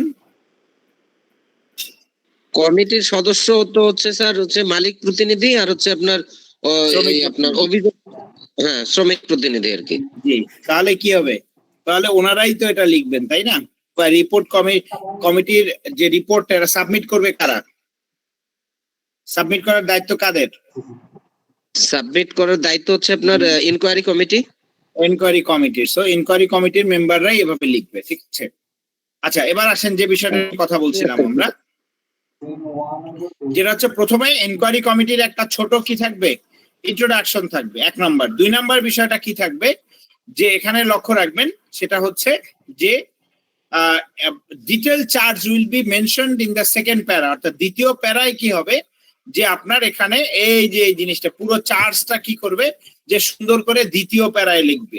এরপরের যে বিষয়টা সেটা হচ্ছে যে written reply of the employee to the show cause notice and the reason of the management for holding enquiry, অর্থাৎ দ্বিতীয় যে প্যারাটা থাকবে সেখানে লিখবেন এই যে দেখেন এখানে কি কারণে যে এই এনকোয়ারিটা করা হচ্ছে সেই জিনিসটা। যেমন ধরেন এখানে বলি the alleged employee submitted his reply of show cause notice on dated এত and management found his answer very insufficient, বুঝতে পেরেছেন? অর্থাৎ তার এই জিনিসটা খুবই যেটা হচ্ছে যে পর্যাপ্ত না, যথেষ্ট না, and illogical, অর্থাৎ যেটা হচ্ছে যে এটা লজিক্যালও না। so owner and management decided to hold an inquiry into the charge, অর্থাৎ ম্যানেজমেন্ট কি মনে করেছে যে এটার উপরে একটা কি হতে পারবে, যে একটা এনকোয়ারি কমিটি গঠন করে এটা এনকোয়ারি করা দরকার, এবং এই জন্যই এটা কি করা হয়েছে যে এনকোয়ারিটা করা হচ্ছে। এই জিনিসটা হচ্ছে আপনাকে থার্ড প্যারায় লিখতে হবে। এবার আসেন এরপরে যে বিষয়টা, written reply of the employee to the show cause notice and reason of, এটা তো আমরা পড়লাম একটু আগে। তারপরে যে বিষয়টা সেটা হচ্ছে স্টেটমেন্ট রিগার্ডিং উইটনেস অফ কমপ্লেইনেন্ট, অর্থাৎ কি করতে হবে এরপরে যে এই উইটনেস গুলো যারা আসবে, অ্যালেজড এমপ্লয়ির উইটনেস এবং কমপ্লেইনেন্টের যে উইটনেস, সেই উইটনেসটা কি করতে হবে যে এই জায়গাতে 1 by 1 লিখবে। এই যে 1 by 1 যে উইটনেস গুলো লিখবে, এই উইটনেস গুলো লেখার পরে যেটা হবে সেটা হচ্ছে the allegation has been proved and it must be mentioned, অর্থাৎ এলিগেশন কি প্রুভড হয়েছে বা প্রুভড হয় না। এখন প্রুভড হলে কি প্রুভড হয়েছে, সত্য না মিথ্যা, সেই জিনিসটা কি করতে হবে এখানে মেনশন করতে হবে। এটা লেখার পরে তারপর reason of being proved and evidence should be mentioned, এবং কি কারণে আপনি বলছেন যে এই জিনিসটা প্রমাণিত হয়েছে আর কি কারণে বলছেন যেটা প্রমাণিত হয় নাই, সেই জিনিসটা কি করতে হবে যে আপনার এখানে বলে দিতে হবে, ঠিক আছে? এটা মেনশন করে অবশ্যই এটা মেনশন করে দিতে হবে। এবং ফাইনালি হচ্ছে reason of not being proved, কেন প্রমাণিত হলো না সেটাও আপনাকে কি করতে হবে এই রিপোর্টে মেনশন করে দিতে হবে। দিলেই তাহলে সেক্ষেত্রে যদি দুটো যেটা প্রুভড হবে সেটা বলে দিবেন, যেটা কেন প্রুভড হলো না সেটাও আপনি কি করবেন যে বলে দিবেন, দিয়ে আপনি রিপোর্টটা ক্লোজ করে দিবেন। এবং এখানে যে যে ডকুমেন্টস গুলো আছে এখানে বলে দিবেন all witness statement and documents has been gathered and preserved for the future reference, অর্থাৎ ফিউচার রেফারেন্সের জন্য এটা তাকে আপনি কি করবেন প্রোভাইড করবেন, ঠিক আছে? এটা বাধ্যতামূলক ভাবে আপনাকে এটা করে দিতে হবে, ক্লিয়ার? এই যে জিনিসটা কি হলো যে এনকোয়ারি রিপোর্টটা এখানে আছে এবং এটা আপনি এখান থেকে তাকে এইভাবে করে লিখে সুন্দর করে দিয়ে দিবেন। দেখেন আমার কাছে বাংলা নেই, হ্যাঁ, আমি বাংলা থাকলে আমি আপনাদের সবাইকে বাংলাটাই দিয়ে দিতাম, কিন্তু বাংলাটা নেই বলে আমি বাংলাটা দিতে পারছি না আপনাদেরকে। সো আপনাদের যদি কারো কোনো প্রশ্ন থাকে বা বুঝতে পারেন নাই, যদি এমন কোনো বিষয় থাকে তাহলে একটু কষ্ট করে আমাকে বলতে হবে, বললে আমি সেইভাবে করে আপনাদেরকে হেল্প করতে পারবো। বলেন আপনাদের কোনো প্রবলেম আছে কিনা রিপোর্ট রাইটিং এর ক্ষেত্রে? জি বলেন।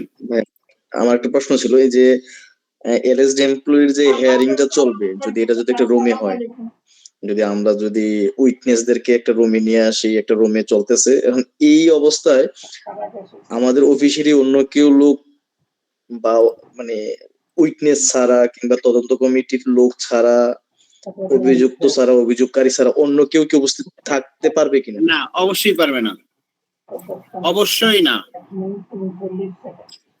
আচ্ছা, ঠিক আছে। জি ভাই। ভাই আরেকটা জিনিস হচ্ছে, যখন ইনভেস্টিগেশন চলবে তখন যে কার্যবিবরণী লেখা হবে, তখন সেটা কি সাপোজ একজন কমপ্লায়েন্স ম্যানেজার ওই ইনভেস্টিগেশন করতেছে, সেই ক্ষেত্রে উনি কি কাউকে লেখার জন্য কি রাখতে পারবে? বুঝি না, আবার বলেন ভাইয়া। লেখার কার্য জন্য? বিবরণী, হ্যাঁ এই কার্য বিবরণী লেখার জন্য ভাইয়া, লেখার জন্য আমাদের বাংলাদেশে একজন আইনজীবী আছেন, উনি এই লেখার জন্য বলেন যে একজন সাহায্যকারী রাখবেন।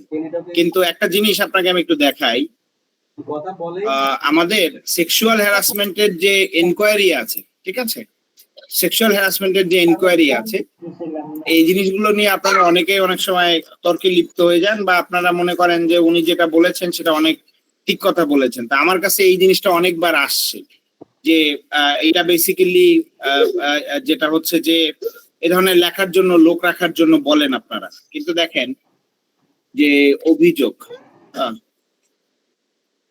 একটা জিনিস বাবা, যে অভিযোগের ক্ষেত্রে যেটা বলা আছে সেটা হচ্ছে যে অভিযোগকারীর যে নাম সেটা কি করতে হবে, যে অভিযোগ কমিটিকে এটা গোপন রাখতে হবে, অর্থাৎ গোপন রাখতে হয়, তাদেরকে বাধ্যতামূলক ভাবে এটা গোপন রাখতে হয়। সো গোপন রাখা ছাড়া, গোপনীয়তা রক্ষার জন্য আপনি অনেক ক্ষেত্রে কি করতে পারেন না, এই ধরনের লোকজনকে আপনি এখানে রাখতে পারেন না। দাঁড়ান একটা মিনিট, সরি একটা মিনিট, আমি একটু দেখাই গোপনীয়তা, দাঁড়ান একটা মিনিট।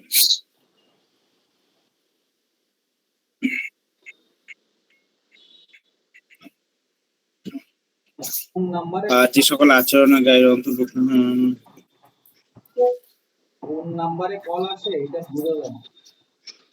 অভিযোগকারী কোথায় কোথায় গেল, দাঁড়ান একটা মিনিট, আমি একটু খুঁজে, এটা মাঝে মধ্যে কনফিউজড হয়ে যেতে হয়।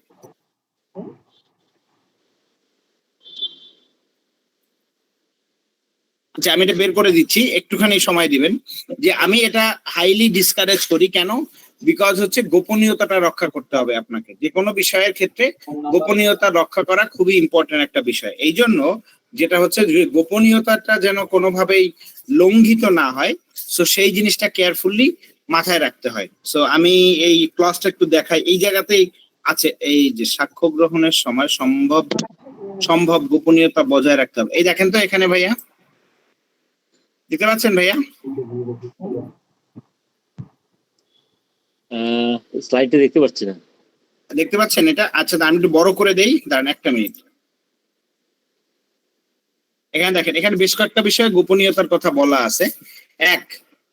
প্রথমে এই অভিযোগ কমিটির কার্যক্রম নিশ্চিত করতে সরকার এবং বেসরকারি প্রতিষ্ঠান বা শিক্ষা প্রতিষ্ঠান বা কর্মক্ষেত্রে সংশ্লিষ্ট অফিস সকল ধরনের সহযোগিতা প্রদান করতে বাধ্য। অভিযোগ কমিটির অভিযোগকারীদের পরিচয় গোপন রাখবে। 1 নম্বর, অভিযোগ কি করবে? কমিটি এটা গোপন রাখবে। কাকে বলছে ভাইয়া? কমিটি, ঠিক আছে? এটা কাকে বলেছে? কমিটিকে বলেছে। এবং আর একটা ইন্টারেস্টিং জিনিস দেখেন, যে অভিযোগকারী সাক্ষ্য গ্রহণের সময় এমন কোন প্রশ্ন বা আচরণ করা যাইবে না যা উদ্দেশ্য প্রণোদিত ভাবে অপমানজনক বা হয়রানিমূলক হয়। এবং আরো দেখেন, সাক্ষ্য গ্রহণের সময় যথাসম্ভব গোপনীয়তা বজায় রাখতে হবে। কি রাখতে হবে? গোপনীয়তা বজায় রাখতে হবে। এবং আরেকটা জিনিস হচ্ছে গিয়ে, অভিযোগকারী যদি অভিযোগ তুলে নিতে চান বা তদন্ত বন্ধের দাবি জানান, তাহলে এর কারণ তদন্ত কমিটি প্রতিবেদনে উল্লেখ রাখতে হবে। তাহলে এই যে গাইডলাইনটা এখানে তৈরি করা আছে, হাইকোর্ট দিয়েছে ভাইয়া। তাহলে এখন ধরেন একটা তদন্ত আপনি করছেন, সো এই তদন্তটার যদি আপনি 100% কি থাকেন, সিক্রেসি বজায় রাখতে হয়, তাহলে কি আপনি কমিটির বাহিরের লোকের তো এটা সিক্রেসি গোপন রাখতে হবে, মানে গোপনীয়তা বজায় রাখতে হবে, এই জিনিস তো তার জন্য বাধ্যবাধকতা না। বাধ্যবাধকতা কার জন্য ভাইয়া?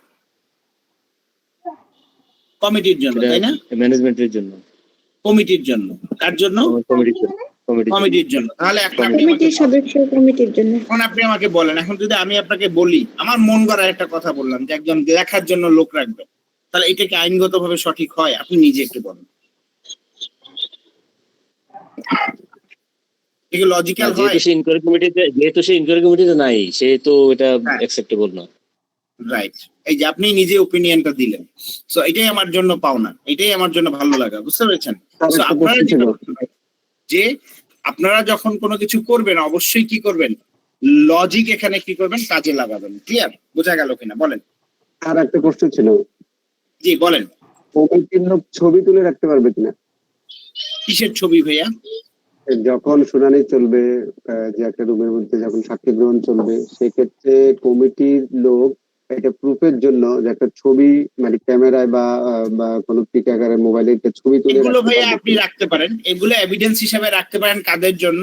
ওই বিভিন্ন সময় আরএসসির ঝামেলা হয়, এর ঝামেলা হয়, ওর ঝামেলা হয়, তখন ওদেরকে আসলে প্রুফ দেখাইতে হয় যে দেখেন তদন্ত কমিটির সবাই এখানে উপস্থিত আছে। এগুলো ভাইয়া রাখা যায়, এতে কোনো স্ন্যাপ রাখা যায়, এবং স্ন্যাপ যখন তুলবেন তখন জানি কোনো প্রকার আউটসাইডার লোকজন এখানে ইন না করেন, বুঝতে পেরেছেন? এবং চেষ্টা করবেন যতটা সম্ভব যে জিনিসগুলো নিরিবিলি এবং লোকচক্ষুর আড়ালে জিনিসগুলো করার চেষ্টা করবেন, ঠিক আছে? কারণ কি ভাইয়া, যে লোকটা ধরেন একটা লোক অপরাধ করে নাই, কিন্তু সেই লোকটাকে নিয়ে আপনারা হয়তো বা কি করছেন যে একটা ওপেন ফ্লোর যদি আপনার একটা কাচের ঘরে বসে তদন্ত করেন, কথা বলেন। যেমন আমি আমার জীবদ্দশায় আমার যে প্রতিষ্ঠানে আমি কাজ করতাম, সেই প্রতিষ্ঠানে একটা ঘটনা ঘটেছিল। সেখানে কি ঘটেছিল যে আমরা দেখলাম যে দুইটা ডিফারেন্ট টিমের দুইজন টিম লিড, একজন ফিমেল একজন male. So somebody that female got pregnant. So সে প্রেগনেন্ট হয়ে গেল এবং সেই ফিমেল কি করলো, লিখিতভাবে একটা কমপ্লেইন দিল যে I have got pregnant by this man. তো এই জিনিসটা যখন হয়েছে, এই তদন্তটা হওয়ার কথা ছিল লোকচক্ষুর আড়ালে, কিন্তু আমরা দেখতাম অফিসে বসে প্রতিদিন যেটা হয় যে ওনাদেরকে আমরা এটা সামহাও অফিসে জানাজানি হয়ে গেছে, জানাজানি হয়ে যাওয়ার পরে দেখতাম ওই ছেলেটা এই দুজন টিম লিডারকে নিয়ে কাচের ঘরে বসা হইতো। কাচের ঘর ছিল ফুললি ট্রান্সপারেন্ট এবং গ্লাস লাগানো, এবং সবাই বসে কথা বলতো, আর আশেপাশের লোকজন সবাই অফিসের মধ্যে দেখে হাসাহাসি করতো। পরবর্তীতে লাস্টে কি হলো, এমন একটা অবস্থা হলো যে জিনিসটা এত নোংরা লেভেলে পৌঁছে গেল যে জিনিসটা পরবর্তীতে খুবই নোংরামির দিকে চলে গেল, এবং পরবর্তীতে যেটা হলো যে এই ছেলেটা আর মেয়েটাকে আলাদা আলাদা দুটো ডিপার্টমেন্টে ট্রান্সফার করে দিতে হলো, এবং এই ছেলেটা আর মেয়েটাকে বিয়ে দিয়ে দেওয়া হলো, বুঝতে পেরেছেন? এখন বাবা ম্যাম গ্লাসটা নাও। হ্যাঁ, সো ভাইয়া এইসব জিনিসগুলো না একটু আমার যেটা মনে হয় আর কি, যে সবসময় আপনারা যেটা করবেন লোকচক্ষুর আড়ালে করবেন, লুকিয়ে লুকিয়ে করবেন। জিনিসগুলো না দেখতে খুব খারাপ দেখা যায়। যদি আপনারা রিয়েলাইজ করেন কিনা আমি জানি না, তবে আমার কাছে ভাই আমি টু বি অনেস্ট যে আমি জিনিসগুলো আসলে খুব পজিটিভ ভাবে আমার কাছে মনে হয় না নেওয়াটা, বুঝতে পেরেছেন? ক্লিয়ার বোঝা গেল কিনা বলেন? ভাই আমার একটা বিষয় জানার ছিল। বলেন ভাই। সেটা হলো, কারো বিরুদ্ধে কেউ যদি উদ্দেশ্য প্রণোদিত ভাবে যৌন হয়রানির অভিযোগ করে, সেক্ষেত্রে কি তার বিরুদ্ধে আবার উল্টা অভিযোগ করা যায় কিনা যে সে উদ্দেশ্য প্রণোদিত যেটা হবে, আমি ট্রাই করছে? একটা জিনিস মনে রাখবেন, এগুলো আসলে আমরা যখন আইন স্টাডি করেছি তখন আমাদের টিচাররা আমাদেরকে এই জিনিসগুলো শিখিয়েছে। মনে রাখবেন একটা কথা সবসময়, যে একটা মেয়ে যখন একটা বাংলাদেশ কি পুরুষ শাসিত সমাজ না ভাইয়া? এবং আপনি যদি দেখবেন আমার জীবদ্দশায় একটা ঘটনা ঘটেছে, যে সেই ঘটনাটা ছিল এরকমের, উনি ছিলেন অর্গানাইজেশনের সুপারস্টার জিএম। আমি আবারও বলছি, ওই ব্যক্তি ছিলেন অর্গানাইজেশনের সুপারস্টার জিএম। তো এই ভদ্রলোক কোনো একটা কারণে, গড নোজ, আমি নিজেও কিছু জানি না, কোনো একটা কারণে উনি আমার সঙ্গে মিসবিহেভ করা শুরু করেন, বুঝতে পেরেছেন? সো মিসবিহেভ করা স্টার্ট করেন, এবং আমি কোন কারণেই, যেটা হচ্ছে এই ভদ্রলোককে না, ওনাকে কোনোভাবে খুশি করতে পারতাম। অদ্ভুত এক জিনিস, উনি একটা কাজ দিলে ওইটা আমি আরো 10টা কাজের আগে কি করতাম, যে এই কাজটা আমি করে দিতাম, কিন্তু ভদ্রলোক কোনোভাবেই খুশি হতেন না। তো একবার কি করেছেন, যে উনি এমন একটা কাজ আমাকে দিয়ে করিয়েছেন যে কাজটা আসলে অপরাধ। তা আমি কি করেছি, যখন এই কাজটা আমি করেছি তখন আমি আমার ইমিডিয়েট ম্যানেজারকে একটা মেইল দিয়ে রেখেছি, বুঝলেন? যখন আমি আমার ইমিডিয়েট ম্যানেজারকে একটা মেইল দিয়ে রেখেছি, তখন কি করেছে যে আমার ইমিডিয়েট ম্যানেজার বিষয়টা জানে, এবং যেটা হয় যে আমি তারপরে ওনাকে কাজটা আমি করে দিয়েছি। দেওয়ার পরে কিছুদিন পর কমপ্লায়েন্স টিম এটাকে আইডেন্টিফাই করে এবং আমাকে একটা যেটা শোকজ দেওয়ার সঙ্গে সঙ্গে আমি শোকজের রিপ্লাইটা দেই, এবং তার সঙ্গে আমার ওই মেইলটা আমি আমার ওই ইয়েসকে দিয়ে দিই। তো আমার ইনকোয়ারি টিম যখন দেখে যে আমি already it was informed to my boss, তো তখন কি করে যে তারা আমাকে অপরাধ থেকে দিয়ে দেয়। দেওয়ার পরে কি করে, ওই ভদ্রলোক, যে ভদ্রলোক এই আদেশটা দিয়েছেন তাকে শোকজ দেওয়া হয়। এবং সে রীতিমতো ধরেন আমাকে এই শোকাজ পাওয়ার পরে, যদিও তার চাকরিটা এরপরে চলে যায়, কিন্তু ওই শোকাজটা সে পাওয়ার পরে রীতিমতো আমাকে পারলে সে গিলে খেয়ে ফেলে। তো এখন বিষয়টা হচ্ছে গিয়ে যে আমি একটা জিনিস আপনাকে বলি, সে তো আমার দ্বারা, আমি তো ইন্টেনশনালি তার কোনো ক্ষতি করিনি, কিন্তু সে একটা অপরাধ করেছে, আমি সেই জিনিসটার জন্য তাকে একটা শাস্তি পেতে হয়েছে অফিস থেকে। যেহেতু মাল্টিন্যাশনাল কোম্পানি, এখানে কোনো অপরাধের শাস্তি যেটা হচ্ছে যে অপরাধ করে সে কোনোভাবে সে যত হাই পারফর্মারই হোক সে অর্গানাইজেশনে টিকতে পারে না। তা আপনি আমাদের দেশের পার্সপেক্টিভে, লোকাল কোম্পানির পার্সপেক্টিভে চিন্তা করেন, একটা মেয়ে যখন একজন জিএম সাহেবের বিরুদ্ধে বা একজন ম্যানেজার সাহেবের বিরুদ্ধে যখন একটা সেক্সুয়াল হ্যারাসমেন্টের কমপ্লেইন দেয়, আমাদের দেশে স্বাভাবিকত দেখবেন যে অর্গানাইজেশন যদি উনি স্টার পারফর্মার হন অর্গানাইজেশনের, তাহলে কি হয় যে দেখবেন স্টার পারফর্মার হলে ওনাকে অর্গানাইজেশন ওনার বিরুদ্ধে ব্যবস্থা স্বাভাবিকত নেয়, খুবই মাইল্ড একটা ব্যবস্থা নেয়। তো আপনাদেরকে সবসময় মনে রাখতে হবে যে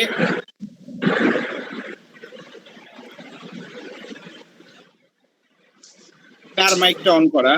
জি সোহেল ভাই, আপনার মাইকটা একটু অফ করে দেন। সোহেল রানা, আপনার মাইকটা একটু অফ করে দেন প্লিজ। জি ভাই, আমি প্রশ্ন করছিলাম তো এজন্য অন রাখছিলাম। মাইকটা অফ রাখেন, একটা আমি বলছি। তো আপনি দেখবেন স্বাভাবিকত বাংলাদেশের ক্ষেত্রে, বাংলাদেশের পার্সপেক্টিভে যদি চিন্তা করেন, তাহলে দেখবেন সব সময় যে আসলে একজন যিনি কমপ্লেইন করেন তার পক্ষে আসলে, আরো যদি সেটা হয় আমাদের মতো সমাজে নারী যদি সেক্সুয়াল হ্যারাসমেন্টের কমপ্লেইন করে, তাহলে তার পক্ষে এই জিনিসগুলো প্রমাণ করা খুব কঠিন হয়ে যায়। এখন আপনি আমাকে একটা জিনিস বলেন, বলি না আমরা যে আইনের কিন্তু খুব খারাপ একটা দিক আছে। আমি আপনাকে একটা ছোট্ট ঘটনা বলি যে কক্সেস বাজারে হৃদয় নামের একটা ছেলে, তাকে কি করে অপহরণকারীরা সমুদ্রে ফেলে তাকে মেরে ফেলে। তো কি করে পুলিশ ইমিডিয়েটলি দুইজন রিক্সা চালককে অ্যারেস্ট করে, এবং রিক্সা চালককে অ্যারেস্ট করে তাদেরকে মোটামুটি পিটিয়ে স্বীকার করায় যে তারা কি করেছে, যে তারা এই হৃদয়কে খুন করেছে। সো এরপরে যখন এরা 14 বছর জেল খাটার পরে যখন হাইকোর্ট বিভাগে এটা যায় ডেথ রেফারেন্স শুনানির জন্য, তাদের ফাঁসি হয়, এবং সেই শুনানিতে মহামান্য হাইকোর্ট দেখেন যে তাদের এটা কি করা হয়েছে, এটা ট্যাম্পারিং করে করা হয়েছে, তাদেরকে ইচ্ছা করে ফাঁসানো হয়েছে। তখন আদালত তাদেরকে কি করেন, মুক্তি দেন এই ধরনের থেকে, যেটা হচ্ছে যে অপরাধ থেকে।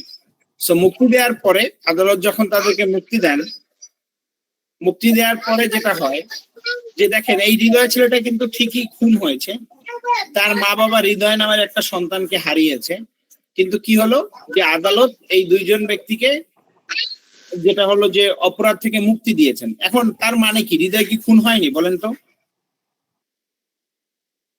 স্যার? খুন তো হয়েছে স্যার, খুন হয়েছে, কিন্তু হৃদয়ের হত্যার আর বিচারটা আর হলো না, তাই না? তো সেম জিনিসটা মনে রাখবেন যে একজন এমপ্লয়ি যদি কি করতে পারে, যে অপরাধ যদি প্রমাণিত করতে না পারে একজন ফিমেল, তার মানে ইউএন গাইডিং প্রিন্সিপাল যেটা আছে, একটু পরেই আপনারা ইউএন গাইডিং প্রিন্সিপাল পড়বেন। তো ইউএন গাইডিং প্রিন্সিপালে যে জিনিসটা বলে দেয়া আছে, নো রিটালিয়েশন। আপনি যেটা করতে পারবেন না সেটা হচ্ছে যে একজন ফিমেল বা কেউ যদি আপনাকে গ্রিভেন্স দেয়, গ্রিভেন্স দিলে তাকে কি করতে পারবেন না, যে আপনি তাকে কোনোভাবেই, আমি আবার বলছি, তাকে কোনোভাবেই রিটালিয়েট করার সুযোগ দিবেন না। এখন আপনি বললেন কেন? কারণ একজন ক্ষমতাধর ব্যক্তি, একজন অফিসার, একজন ক্ষমতাধর বস, সে একজনকে সেক্সুয়াল হ্যারাস করলো, ওই মেয়েটা ওই সেক্সুয়াল হ্যারাসমেন্ট প্রমাণ করতে পারলো না। এখন ধরেন আপনি একটা স্বাভাবিক জিনিস চিন্তা করেন তো, আপনার রুমে যখন আপনার জুনিয়র আসে, তখন যদি আপনি মেয়েটার শরীরে হাত দেন, কোথাও সিসিটিভি নেই, কিছু নেই, এটা প্রমাণ করা সম্ভব না, কিন্তু মেয়েটার শরীরে আপনি ঠিকই হাত দিয়েছেন। কিন্তু এখন বিষয়টা হচ্ছে গিয়ে যে এই জিনিসটা কোনোভাবে ওই মেয়েটা প্রমাণ করতে পারছে না। তার মানে কি যে আপনি ওই মেয়েটার শরীরে হাত দেননি? বিষয়টা কিন্তু তা না। সো এই জন্য ইউএন গাইডিং প্রিন্সিপাল বলেছে। কারণ কি, কেন ইউএন গাইডিং প্রিন্সিপাল এটা করতে, রিটালিয়েশন করতে নিষেধ করেছে বা রিটালিয়েশন করার ক্ষেত্রে ডিসকারেজ করেছে, সেটা আমি আপনাকে বলি। সেটা করার কারণ হচ্ছে গিয়ে যে আপনি কেন রিটালিয়েট করতে দেয়নি আমাদের যেটা হচ্ছে ইউএন গাইডিং প্রিন্সিপাল, সেটা হচ্ছে খুবই সহজ বিষয়টা কি, বিষয়টা হচ্ছে গিয়ে আপনি যদি একটা মেয়ে এভাবে করলে তাকে রিটালিয়েট করে তাকে আবার উল্টা শাস্তি দিয়ে বের করে দেন, তাহলে আরো 10টা মেয়ে যাদের সঙ্গে ইন ফিউচারে আবার এই একই ধরনের সমস্যাটা হবে, তারা কিন্তু কেউই কি করবে না যে আপনার কাছে এসে কমপ্লেইন করবে না। আমি আবার বলছি, তারা কেউই কিন্তু কি করবে যে আপনার কাছে এসে কমপ্লেইন করবে না বা কমপ্লেইন করার সাহস পাবে না। তো এই জন্য যেটা হয়, এতে করে কি হবে, আপনার অর্গানাইজেশনে সেক্সুয়াল হ্যারাসমেন্টের মাত্রাটা বাড়বে এবং আস্তে আস্তে কি করবে যে মানুষ আপনার কি হবে যে এই আপনার যে বিচার পাওয়ার যে ইচ্ছা বা বিচার পাওয়ার যে আকাঙ্ক্ষা, এটা তাদের মধ্যে থেকে কি করবে চলে যাবে এবং তারা ধীরে ধীরে আর আপনার কাছে কি করবে না যে এই ধরনের কোনো বিচারের জন্য আপনার কাছে আসবে না, বরঞ্চ জিনিসটা আরো বেশি তখন খারাপের দিকে যাবে। সো এই জন্য আপনাদেরকে কেয়ারফুলি মাথায় রাখতে হবে যে রিটালিয়েশন কোনোভাবেই এনকারেজ করা যাবে না। আমি আবার বলছি, রিটালিয়েশন কোনোভাবেই এনকারেজ করা যাবে না, এটা আপনাকে কেয়ারফুলি মাথায় রাখতে হবে। আমি কি বিষয়টা বোঝাতে পেরেছি? জি, বুঝা গেল কিনা বলেন আমাকে। জি হ্যাঁ, বুঝে গেছে পুরোপুরি, থ্যাংক ইউ। জি জি, দেখেন আর কারো কোনো প্রশ্ন আছে? ভাইয়া একটা কোশ্চেন ছিল। জি, শুনতে পাচ্ছেন ভাইয়া? ভাইয়া, ওই যে আমাদের অর্গানাইজেশনে এরকম হয় অনেক সময় যে ধরেন কেউ কাজে গাফিলতি করতেছে অথবা সোশ্যাল মিডিয়া ইউজ করতেছে কাজের সময়, তো তখন আমরা যেটা করি যে একটা অঙ্গীকারনামা তার কাছ থেকে লিখে নিই যে ভবিষ্যতে সে এরকম ধরনের কাজ করবে না, এবং করলে কোম্পানি যে ধরনের ব্যবস্থা নেবে তার কোনো রুজি থাকবে না অথবা কিছু বলার থাকবে না। তো এরকম ধরনের ইগুলা কি লিগাল কিনা, কিংবা আপনার একটু ওপিনিয়ন চাচ্ছিলেন? না ভাই, এরকম হলফনামার কোনো দাম নেই, বুঝতে পেরেছেন? এই যে আপনি হলফনামা নিচ্ছেন, এটার বিন্দু মাত্র কোনো দাম নেই। তো এই ধরনের জিনিসগুলো এগুলো শুধুমাত্র এমপ্লয়ীদের ইন্টিমিডেট করার জন্য, ভয়ভীতি দেখানোর জন্য যথেষ্ট, কিন্তু আসলে এগুলোর কোনো আইনগত কোনো ইয়া নেই। এবং এগুলো জানেন আপনার অর্গানাইজেশনের কালচারকে খুব বড়ভাবে নষ্ট করে, খুব বড়ভাবে আপনার অর্গানাইজেশনের কালচারকে ক্ষতিগ্রস্ত করে। তাহলে ভাই এগুলোর জন্য ফর্মাল ওয়ে আমার কি হইতে পারে? এগুলোর জন্য ফর্মাল হতে পারে যে আপনার এগুলোর জন্য আপনি সার্ভিস রুলস তৈরি করবেন এবং সার্ভিস রুলসে বলে দিবেন যে সোশ্যাল কমপ্লায়েন্স মানে সোশ্যাল মিডিয়া যে ডিউরিং ওয়ার্কিং আওয়ার আপনি সোশ্যাল মিডিয়া ইউজ করতে পারবেন না। এগুলো তখন কি করবে, সরকার যখন আপনাকে অ্যাপ্রুভাল দিবে তাকে প্রথমে শোকজ দিবেন, শোকজ দিয়ে তারপরে তদন্ত করবেন, যদি এ ধরনের ইয়ে হয় তাকে ওয়ার্নিং দিবেন, তাকে যেটা হচ্ছে যে ওয়ার্নিং না দিয়ে তাকে তিরস্কার করেন।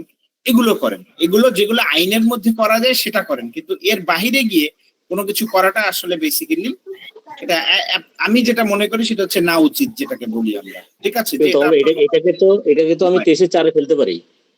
হ্যাঁ, 23-4 তো আমি খেলতে পারি। 23-4 দেখেন তো ভাইয়া কোথায় ফেলতে পারি? না 23-4 ফেলতে পারি, এই জন্য তার কাজে-কর্মে গাফিলতি। একটা জিনিস হতে পারে যে ভাইয়া সোশ্যাল মিডিয়া সে ইউজ করেছে, তাই না? কাজে কর্মে গাফলতি, এখন আপনি কাজে কর্মে গাফলতি কিভাবে প্রমাণ করবেন ভাইয়া? কারণ আপনি আমাকে যে জিনিসটা দিচ্ছেন, যে কাজটা করতে দিচ্ছেন, আমি সঙ্গে সঙ্গে সেটা কমপ্লিট করে আপনার টেবিলে দিচ্ছি। তার বসের কোনো কমপ্লেন নাই যে তার কোনো কাজে কোনো কি নেই, যে গাফলতি নাই। যেমন আমাকে কয়েকদিন আগে একটা বাইং অফিস থেকে ডেকেছে। কেন ডেকেছে? তখন ভাই আমাদের এখানে একটা সমস্যা হয়েছে। কি সমস্যা?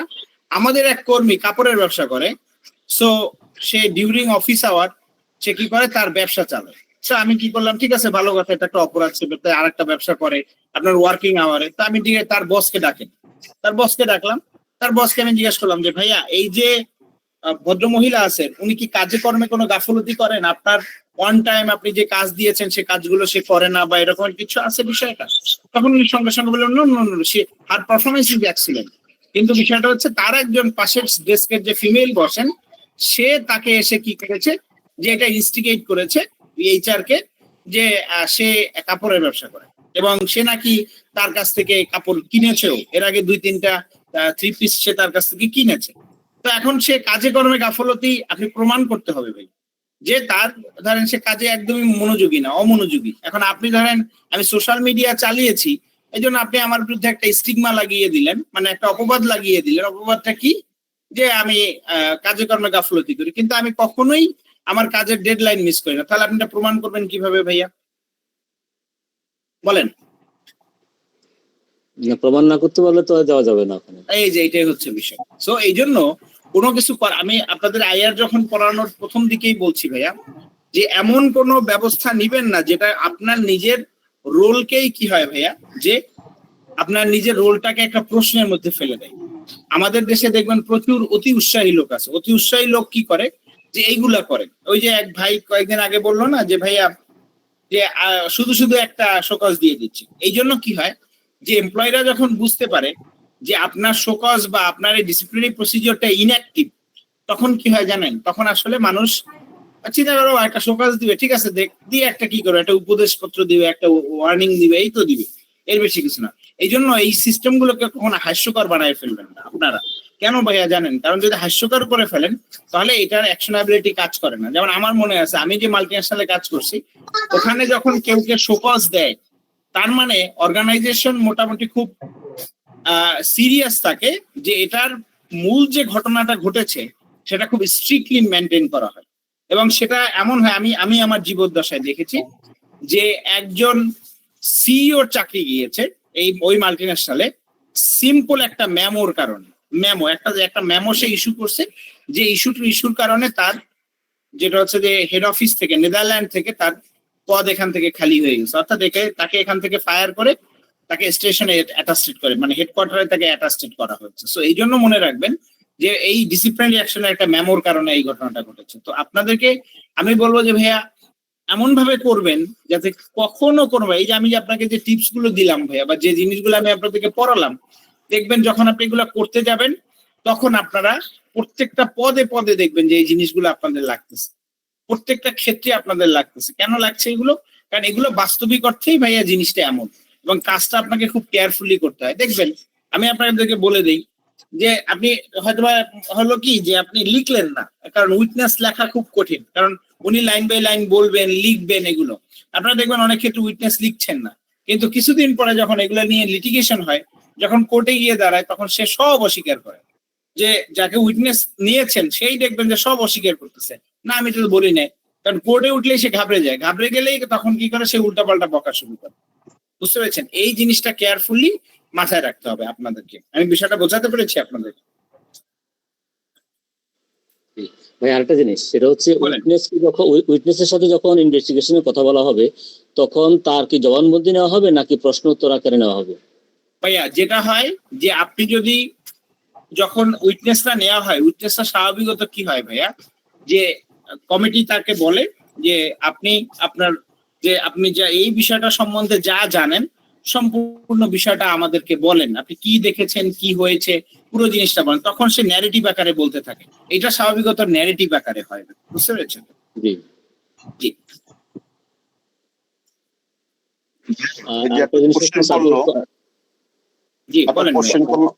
একটা কোশ্চেন করলো না যে অঙ্গীকার নামা, না অঙ্গীকার নামা এটা তো ফোর্স লেবারের মধ্যে পড়ে, রাইট? এটা ফোর্স লেবারের মধ্যে পড়ে না, এটা আসলে হলফনামার মধ্যে পড়ে। একজন ব্যক্তি একটা কি করছে, যে সে একটা হলফনামা দিচ্ছে যে ভাই আমি আর এই কাজ করব না, ঠিক আছে? এই হলফনামা আসলে বেসিক্যালি কি হয়, এটা আমাদের দেশে যেটা হয় যে 164 দ্বারা জবানবন্দি ছাড়া অন্য ধরনের হলফনামা গুলো স্বাভাবিকত কাজ হয় না ভাই, এগুলো বিচারের ক্ষেত্রে অতটা গুরুত্ব দেওয়া হয় না। বুঝতে পেরেছেন? এই যে আপনারা বললেন যে আমি সোশ্যাল মিডিয়া আর ইউজ করবো না, এটা একটা সিম্পল হলফনামা। সো এই হলফনামাটা আসলে খুব বড় গুরুত্ব সহকারে দেখা হয় না, এগুলো আসলে অর্গানাইজেশনের কালচার নষ্ট করে। বুঝতে পারছেন? এই জন্য কি করবেন, এই জিনিসগুলো বলেন ভাইয়া। ভাই আমি বলছি যে বিভিন্ন অঙ্গীকার না, মানে প্রতিশ্রুতিবদ্ধ না, এইটা কি? ওইটাই তো ভাইয়া বললাম। এইটা আসলে এই যে আপনি বলতেছেন যে আপনি যখন কোর্টে উঠে যখন বলেন যে যাহা বলিব সত্যি বলিব, সত্যি বই মিথ্যা বলিব না, হ্যাঁ, আমি কোনো মিথ্যার আশ্রয় নিব না, আমি যা বক্তব্য দিব সেটা সম্পূর্ণ সঠিক বক্তব্য দিব, হ্যাঁ। এবার এই যে জিনিসটা বলে, এটা কি আপনি হলফনামা দিলেন না ভাইয়া? আপনি নিজে বলছেন কি, you are making your own statement যে I will not entertain or I will not take any shelter of lie. So এই যে জিনিসটা, এটাই ভাইয়া এই ধরনের জিনিসগুলো once you will give any acknowledgement, ওইটাই হচ্ছে গিয়ে বেসিক্যালি টাইপ অফ হলফনামা। বুঝতে পেরেছেন ভাই? তমল ভাই, জি 23-4 ক, এটা একটু আমরা কি আলোচনা করতে পারি? 23-4 ক। জি ভাইয়া বলেন।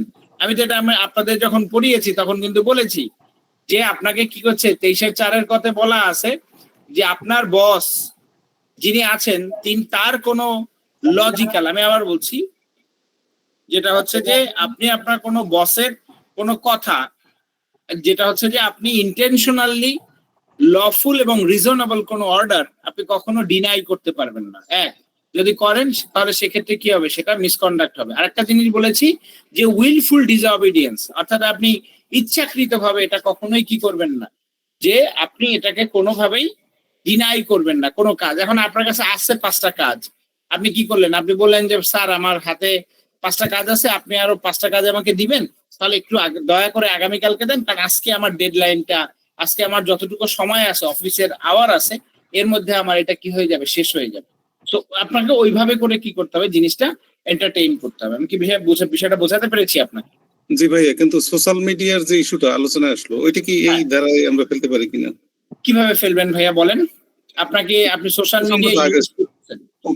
মিডিয়া আপনাকে অফিসে হয়তো বা কি করেছে, একটা নোটিশ দিয়ে বলেছে যে আপনি কি করবেন, যে ওয়ার্কিং আওয়ারে আপনি এই নিয়মটা সোশ্যাল মিডিয়া ইউজ করবেন না, তাই না? এটা কি করেছে আপনার অর্গানাইজেশন বলেছে, কিন্তু এটা আসলে যেটার মধ্যে পড়ার কথা সেটা হচ্ছে এইটা ভাইয়া, এই যে habitual breach of any rule relating to employment, অর্থাৎ আপনার অফিসের কোনো চাকরি সংক্রান্ত কোনো রুল আপনি কি করবেন না, ভাঙবেন না, ইনক্লুডিং ডিসিপ্লিন অর কোড, আমরা কোড অফ কন্ডাক্ট বলি না, এটা আপনি ভায়োলেট করবেন না, and approved by the chief inspector, অর্থাৎ চিফ ইন্সপেক্টর দ্বারা এটা কি হইতে হবে, যেটা হচ্ছে যে অ্যাপ্রুভড হইতে হবে। কিন্তু আপনাদের তো 99.99% অর্গানাইজেশনেরই কি নাই, এই ধরনের চিফ ইন্সপেক্টর অ্যাপ্রুভড কোনো সার্ভিস রুলস নেই, বুঝতে পেরেছেন? তো এইটা ওইটার মধ্যে পড়ে, এটা আসলে এইটার মধ্যে পড়ে না, বুঝতে পেরেছেন? জি স্যার মিসবিহেভটা কোনটার মধ্যে ফেলাবো? মিসবিহেভিয়ার বেসিক্যালি পড়বে সেক্সুয়াল হ্যারাসমেন্টের মধ্যে। এখন আপনি মিসকন্ডাক্টের কোনটার মধ্যে ফেলাবো স্যার? মিসবিহেভিয়ার মিসকন্ডাক্টের মধ্যে পড়বে না ভাই, পড়বে না, না? বুঝতে পেরেছেন? মিসবিহেভিয়ার, দেখেন এখানে কোনোটার মধ্যে আপনি মিসবিহেভিয়ার ফেলতে পারবেন না, পড়বে কোথায়, পড়বে হচ্ছে সেক্সুয়াল হ্যারাসমেন্টের মধ্যে। আসেন আমি আপনাকে দেখাই একটু, তাহলে আপনি একটু ক্লিয়ার হয়ে যাবেন। দেন একটা মিনিট, একটু সময় দেন আমাকে।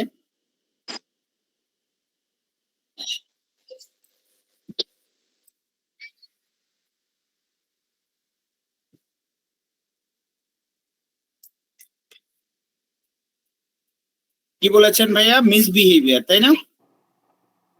এই যে অশ্লীল ভাষা দেখতে পাচ্ছেন ভাইয়া? জি স্যার, দেখতে পাচ্ছি। সরি, একটু সময় নিলাম। এই দেখেন, অশ্লীল অঙ্গভঙ্গি, অশ্লীল ভাষা বা মন্তব্যের মাধ্যমে উত্ত্যক্ত করা বা অশ্লীল উদ্দেশ্য পূরণের জন্য ব্যক্তির অলক্ষ্যে তাহার নিকটবর্তী হওয়া বা অনুসরণ করা, যৌন অঙ্গভঙ্গি বা ভাষা ব্যবহারের বা ঠাট্টা বা উপহাস করা, এই যে এগুলা, ঠিক আছে? জি স্যার। আর স্যার গালিগালাজ? এ ভাই, অশ্লীল ভাষা কি ভাই? ওই একটার মধ্যে বলে গালিগালাজ। ভাই গালিগালাজ কি বলবে তোমার দাদারে, তোমার নানারে, তোমার এই রে ওরে, এখানে লেখা থাকবে? লেখা আছে না না, ঠিক অশ্লীল। আছে ঠিক আছে ঠিক আছে ঠিক আছে, থ্যাংক ইউ স্যার।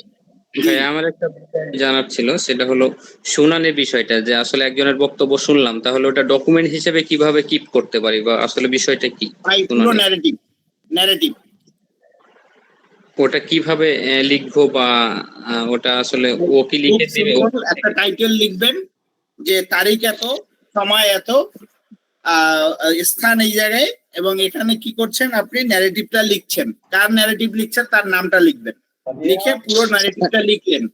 পুরো ন্যারেটিভটা লেখার পরে ওনার যে বক্তব্যটা আছে এটা লিখলেন, লেখার পরে নিচে স্বাক্ষরের জায়গায় কার কার, কমিটির মেম্বারদের স্বাক্ষর, ওই ব্যক্তি যিনি সাক্ষী দিয়েছেন তার স্বাক্ষর, যেখানে যে অভিযুক্ত যে ব্যক্তি আছে তিনি ওখানে বসে বসে শুনলেন তারও স্বাক্ষর এখানে কি থাকবে, অন্তর্ভুক্ত থাকবে। কারণ আমি কেন বলতেছি এটা হচ্ছে গিয়ে প্রিকশন বিষয়টা হচ্ছে গিয়ে, এই সাক্ষী দেখবেন লেবার কোর্টে যখন দাঁড়াবে সে আরেক সাক্ষী দিচ্ছে, সে বলছে না স্যার আমি তো এই সাক্ষী দেইনি, তখন আপনি কি করবেন? তখন কোর্টকে আপনি কি দেখায় প্রমাণ করবেন যে এই ব্যক্তি তো এই কথা বলেছে?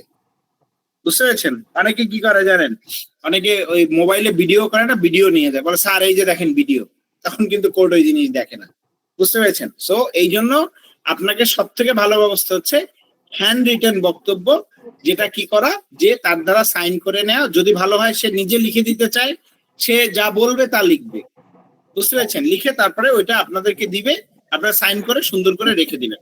প্রত্যেকটা ডকুমেন্ট এভরি ডকুমেন্ট, আমি কেন বলতেছি দেখেন, কারণ প্রত্যেকটা ডকুমেন্ট আপনি যদি প্রিজার্ভ করেন ভাই, ইন ফিউচারে আমার যেমন যতগুলো তদন্ত যতগুলো হয়েছে, কোর্টে যতগুলো চ্যালেঞ্জ হয়েছে আমারগুলা, কখনোই আলহামদুলিল্লাহ আমি হারি নাই। কেন হারি নাই? এর বড় কারণ ইভেন দেখবেন আমাকে ওই দিন ইন্ডাস্ট্রি অল হচ্ছে পৃথিবীর একটা সব থেকে পাওয়ারফুল ইউনিয়ন বলা হয় ইউরোপের মধ্যে।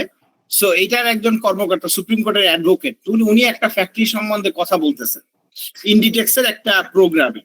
তো উনি ওই প্রোগ্রামে বলার সময় বলতেছেন ওই জায়গায় একজন ম্যানেজার আছে, ও দুর্দান্ত ড্রাফটিং করে। তো আমি বললাম, তখন তার নামটা বললাম, এই ছেলেটার কথা বলতেছেন? তখন বলে হ্যাঁ হ্যাঁ হ্যাঁ। তোমার ভাই আপনি কিভাবে জানেন?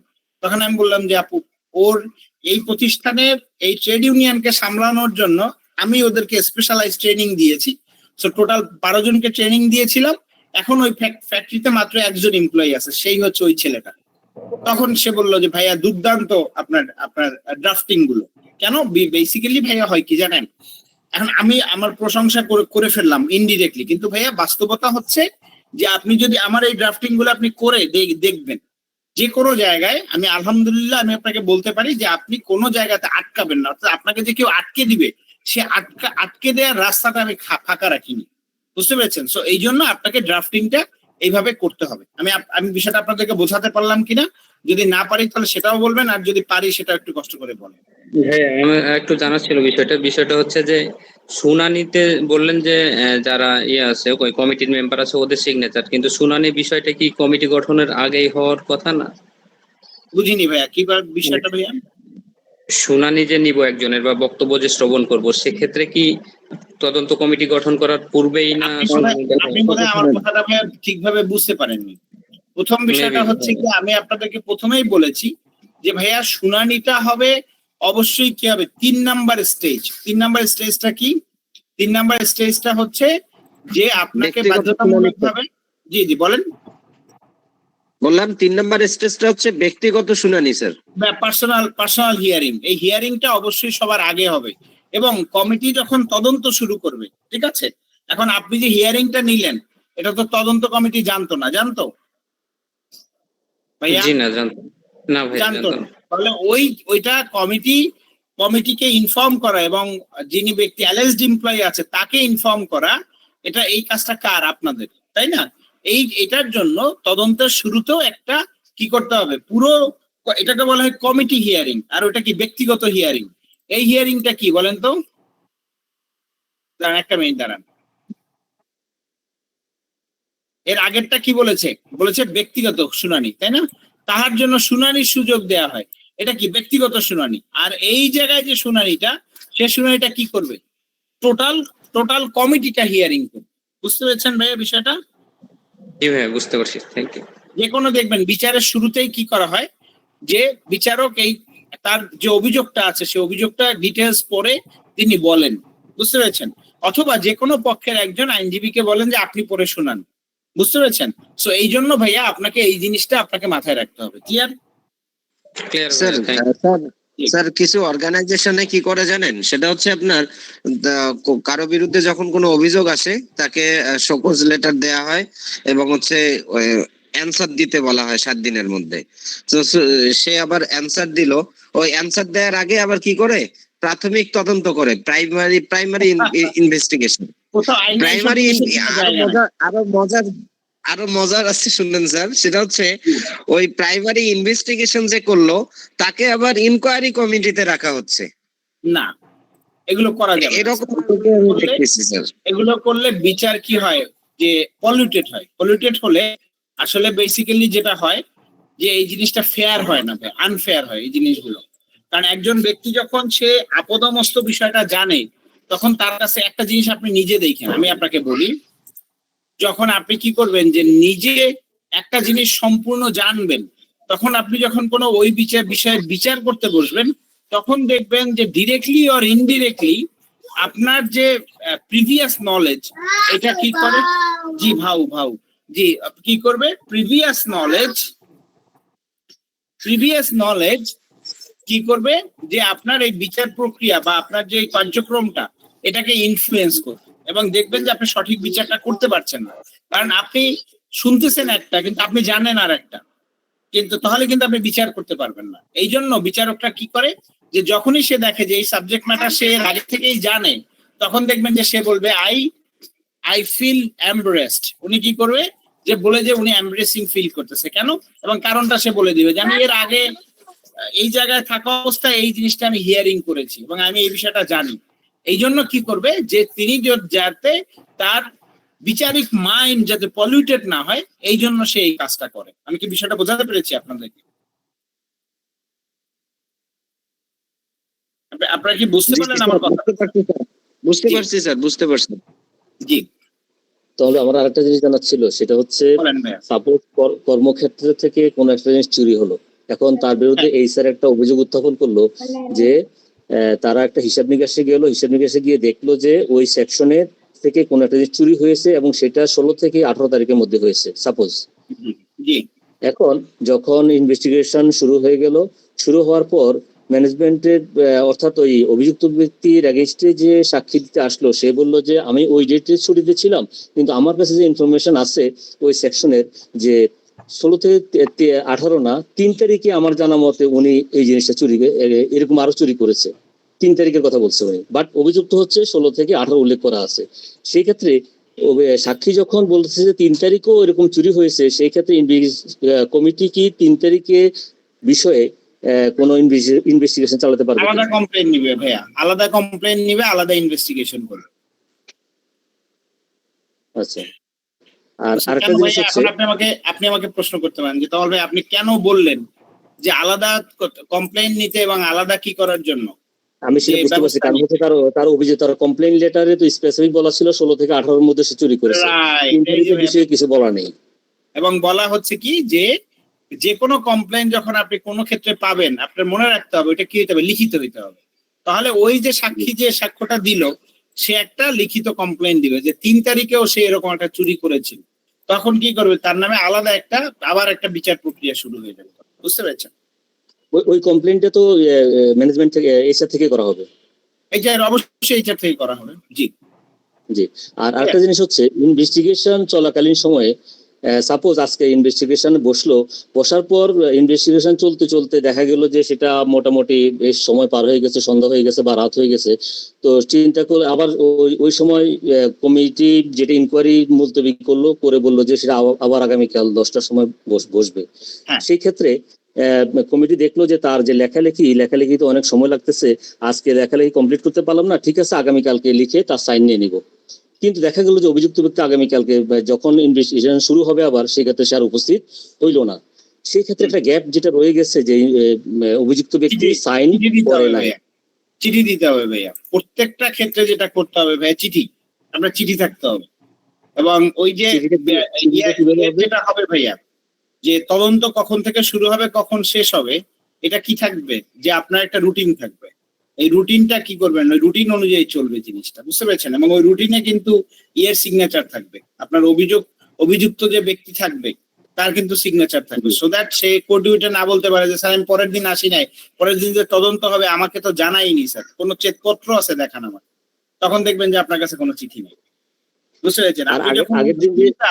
ওই রুটিনটা যখন তার সঙ্গে শেয়ার করবেন এবং সেটা সাইন থাকবে, তখন আপনি কোর্টে আগায় দিবেন যে মাই লর্ড, এই যে দেখেন যে সেই রুটিনটাতে কি করেছে, সাইন করেছে, এবং এই রুটিনে সাইন করা আছে, এবং সেই রুটিনের প্রত্যেকটা টাইম সে জানে, এবং তাকে একটা কপি দেওয়া হয়েছে, রিসিভ কপিও আমাদের কাছে আছে। রিসিভ কপিটা আগায় দেন, দেখেন কোর্ট আপনার পক্ষে কথা বলা শুরু করবে। বুঝতে পেরেছেন ভাই আমার কথাটা? কিন্তু আগের দিন যে সে কার্যবিবরণীতে সাইন করলো না, হ্যাঁ, বা কমিটি ভুল ক্রমে সবগুলোতে সাইন করাই রাখবেন। কোনো পরের দিনের জন্য রেখে দিবেন এমন হবে না। কিন্তু ভাই যদি হয়ে যায় যে এরকম যদি হয় যে আমি আগামীকালকে সাইন নিব, আজকে সাইন নিলাম না, কিন্তু পরবর্তীতে সে আর আসলো না, ভুল করলে আপনি বিপদে ভাই। যে কোনো জিনিসে আপনি যদি দেখবেন আদালতে যখন সাক্ষী দেয়, তখন ছোট্ট একটা কথার জন্য কি হয় যে পুরো জিনিস ঘুরে যায়। বুঝতে পারছেন? ছোট্ট একটা বিষয়ের জন্য। এখন এটা যদি হয়ে যায় তাহলে সেই ক্ষেত্রে সমাধান কি হবে? হয়ে গেলে আপনাকে সাফার করতে হবে, এটার দায় দায়িত্ব আপনাকে শোল্ডারিং করতে হবে। বুঝতে পেরেছেন? জি ভাইয়া, আমার একটা প্রশ্ন ছিল, এই যে পার্সোনাল হিয়ারিং এর যে ব্যাপারটা, এটা কি অভিযুক্ত যে সে কি ওই কারণ দর্শানোর মধ্যে কি লিখিত জবাব দিবে, নাকি সরাসরি সে কথা বলবে আর কেউ একজন এটা লিখবে, এরকম কিছু একটা? ভাইয়া পার্সোনাল হিয়ারিং এর সময় যেটা হয়, যিনি হিয়ারিংটা নেন তিনি লেখেন, অথবা যে ব্যক্তি হিয়ারিং এর জন্য আসেন সে যদি লিখতে পারে তাকে দিয়ে তার বক্তব্যটা লেখাইতে হয়। আর আর যেটা হচ্ছে যে তাহলে এই জিনিসটা এভাবে করে আপনি প্রিজার্ভ করতে পারেন, বুঝতে পেরেছেন? জি Clear ভাই, ভাইয়া? আরেকটা বিষয় হচ্ছে জি। জি আচ্ছা, clear। ছোট্ট আরেকটা একটা বিষয় নোটিশ হচ্ছে দিই যে যারা চলে যেতে চান তারা চলে যেতে পারেন। আমি আজকে আর নতুন কোনো ইয়ে পড়াবো না। আর যারা থাকতে চান তারা থেকে যেতে পারেন, আর যারা চলে যাবেন তারা চলে। আমি আজকে নতুন কোনো আর কোনো স্লাইড পড়াচ্ছি না। জি বলেন ভাইয়া, প্লিজ আপনার প্রশ্নটা বলেন। আরেকটা বিষয় হচ্ছে, আমরা মানে শেষ দিকে এসে মানে ওর চাকরি বরখাস্ত সহ মানে মানে ওকে বরখাস্ত করা হয় চাকরি থেকে। আর হচ্ছে ওর যে কিছু পাওনা ছিল আর ডিউ স্যালারি ডিউটি ছিল, ওইটা নেওয়ার জন্য ওরে আমরা একটা চিঠি দিই, কিন্তু ও চিঠিটা গ্রহণ করে না, যার কারণে চিঠিটা আবার ব্যাক আসে আমাদের ফ্যাক্টরিতে। তো এই ক্ষেত্রে সমাধান কি? আমার স্যার বলছিল এটা কি ঠিক আছে কিনা, যে চিঠিটা যেই অবস্থায় আসে ঠিক ওই অবস্থায় পিন আপ করে ওর ফাইলে রেখে দিতে বলছে। হ্যাঁ, যদি আপনার ইয়া হয় যে কোনো চিঠি যদি ভাইয়া ফেরত আসে, ঠিক আছে, আপনি একটা চিঠি পাঠালেন, সেই চিঠিটা যদি ফেরত আসে তাহলে সেক্ষেত্রে সেটা আনব্রোকেন অবস্থায় রাখতে হবে, অর্থাৎ ওই চিঠিটা ছেঁড়া যাবে না বা খোলা যাবে না, এগুলো করা যাবে না। জি হ্যাঁ হ্যাঁ আচ্ছা। ক্লিয়ার? স্যার, জি যে ভাইয়া। সেকশন 33 এন্ড রুলস 366 মানে 366 কমপ্লেন এন্ড গ্রিভেন্স, এটা একটু স্যার একটু ক্লিয়ার করে দিবেন আজকে। কোনটা? সেকশন হচ্ছে 33 আর রুলস হচ্ছে 366, মানে ওই যে অভিযোগ আর এগুলো হচ্ছে পড়াবো, আপনার অনুযোগ। এগুলো পড়াবো। আর একটু ছোট্ট করে বলে দেই, যেটা হচ্ছে যে 336 যেটা, সেটা হচ্ছে যে আপনার সাথে যদি কোনো অসৎ শ্রম আচরণ হয়, আনফেয়ার লেবার প্র্যাকটিস হয়, তাহলে সেক্ষেত্রে আপনি এটার জন্য ব্যবস্থা নিতে পারবেন। আর চাকরি থাকা বা না থাকা, চাকরি নেই ধরেন আপনার, তাহলে এই চাকরি সংক্রান্ত যদি কোনো কমপ্লেইন হয় তাহলে সেটা ধারা 33 অনুযায়ী হয়। ঠিক আছে, এই ছোট্ট ছোট্ট বিবরণী, আর কিছুই না। ক্লিয়ার? ওকে ওকে স্যার, ওকে। জি বলেন, আর কি প্রশ্ন? ভাই আমার একটা কোশ্চেন হলো যে অভিযোগ বক্সে যেসব অভিযোগগুলো আছে, যেমন নাম, পদবি, কার্ড নাম্বার বা কিছুই থাকে না, জাস্ট অভিযোগটা লেখা থাকে, সেক্ষেত্রে তদন্ত কমিটি গঠনের প্রসিডিউরটা কি? অভিযোগটার ক্ষেত্রে নাম পদবি কিছুই না থাকে, তখন এইচআর কি করবে? এটা লিখিত দিবে কাকে? যেটা হচ্ছে যে এই তার ম্যানেজার কি, ঠিক আছে? সো এইচআর থেকে এটা লিখিত আকারে কমপ্লেন দেয়া হবে এবং সেই কমপ্লেনের ভিত্তিতে কি করবে? পুরো জিনিসটা তদন্ত করা হবে, বুঝতে পেরেছেন? জি স্যার। জি ভাইয়া, একটু জানার ছিল যে আপনার ডিসিপ্লিনারি অ্যাকশনে আপনার প্রথমত আমরা রিটেন শোকজ দিলাম, তার রিটেন কমপ্লেন নিলাম, তার এগেনস্টে শোকজ লেটার দিলাম। তারপরে যদি সে স্বীকার করে যে না ঠিক আছে সে গিলটি, তাহলে কি আমরা নেক্সট প্রসিডিউরে যাব না ওখান থেকে ক্লোজ করে দেবো? বুঝি নাই কি হয়েছে ভাই, আবার একটু বলেন তো বিষয়টা। ভাইয়া আমি যেটা বলতেছিলাম যে আপনার মানে ডিসিপ্লিনারি প্রসিডিউরের কথা বলতেছিলাম, যে প্রথমে তো রিটেন একটা কমপ্লেন পেলাম, তারপরে আমরা একটা শোকজ লেটার দিলাম। তো শোকজ লেটারে সে অ্যান্সার দিল, অ্যান্সার দিয়ে যদি সে গিলটিটা যদি স্বীকার করে নেয়, তাহলে কি আমরা নেক্সট প্রসিডিউরে যাব না ওখান থেকে ক্লোজ করে নেব? অবশ্যই ভাইয়া নেক্সট প্রসিডিউরে যেতে হবে যদি আপনি তাকে শাস্তি দিতে চান ভাইয়া। আচ্ছা না, ও কি বলতেছে, আচ্ছা নেক্সট প্রসিডিউরে যেতে হবে। নেক্সট প্রসিডিউরটা হচ্ছে ভাইয়া যে পার্সোনাল হিয়ারিংটা তার শুনতে হবে, তারপরে পার্সোনাল হিয়ারিং, তারপরে হচ্ছে গিয়ে তাকে কমিটি ফরমেশন এবং আদার্স যেগুলো আছে সেগুলো। আচ্ছা, কমিটি ফরমেশনে যেটা আপনি বললেন যে ভাইয়া যে কমিটিতে যারা যারা থাকবে তাদের সবাইকে রিটেন ভাবে ইনভাইট করতে হবে আর কি, তাই তো? জি জি আচ্ছা ঠিক আছে ভাই, থ্যাংক ইউ। কিন্তু এই জায়গাটাতে ভাই আরেকটু ছিল যে ইনকোয়ারি কমিটি ফরমেশনের নিচে যেটা দেখতেছি যে ডিসস্যাটিসফ্যাকশন আর একটা স্যাটিসফাইড লেখা আছে, এই জিনিসটা আসলে কি? যে ডিসস্যাটিসফাইড হলে কি করব আর স্যাটিসফাইড হলে কি করব? ভাইয়া স্যাটিসফাইড হলে ডেফিনেটলি আপনি একজন লোক অপরাধ করেছে, সে বলছে সে দোষ স্বীকার করেছে, আপনি বললেন ঠিক আছে ওকে মাফ করে দাও, স্যাটিসফাইড। আপনি যদি ডিসস্যাটিসফাইড হন, তাহলে আপনি কি করছেন? যে বলছেন যে আমি না, তুমি যে উত্তর দিয়েছো সেটা আমি খুশি না, ঠিক আছে? যখনই আপনি বলবেন যে আমি ডিসস্যাটিসফাইড, তখনই কি হবে? যে আপনাকে তদন্ত কমিটি গঠন করতে হবে এবং অন্য যে প্রসিডিউর গুলো আছে সেগুলো আপনাকে ফলো করতে হবে। ক্লিয়ার? আচ্ছা, তার মানে কি বলতেছে যে যদি সে মানে সে যদি গিল্টিটা স্বীকার করে নেয় যে না সে অপরাধ করছে, তাহলে কি পার্সোনাল হিয়ারিং থেকে কি এটা ক্লোজ করতে হবে না কমিটি? আপনি যদি তাকে স্যাটিসফাইড না হন তাহলে তো তাকে কি করবেন, শাস্তি দিবেন না ভাইয়া?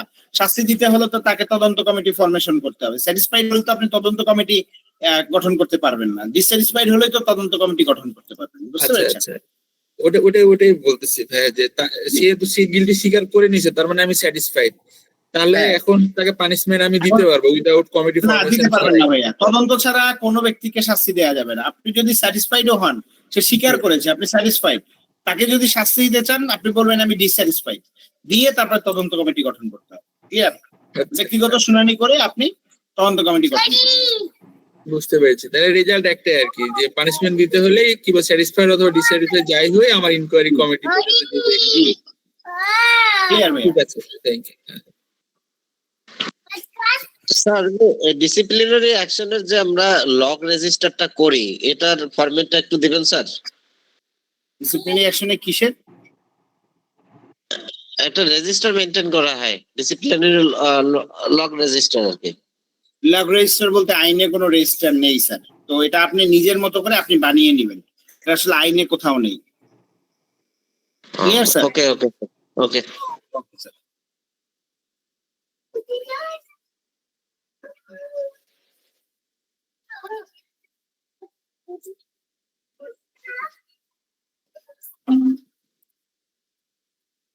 জি বলেন, আর কারো কোনো প্রশ্ন আছে আপনাদের? উফ বাবা, ঠিক আছে, প্রশ্ন না থাকলে তাহলে শেষ করি আজকের জন্য। ওকে স্যার, আসসালামু আলাইকুম। সবাই ভালো থাকেন, আসসালামু আলাইকুম।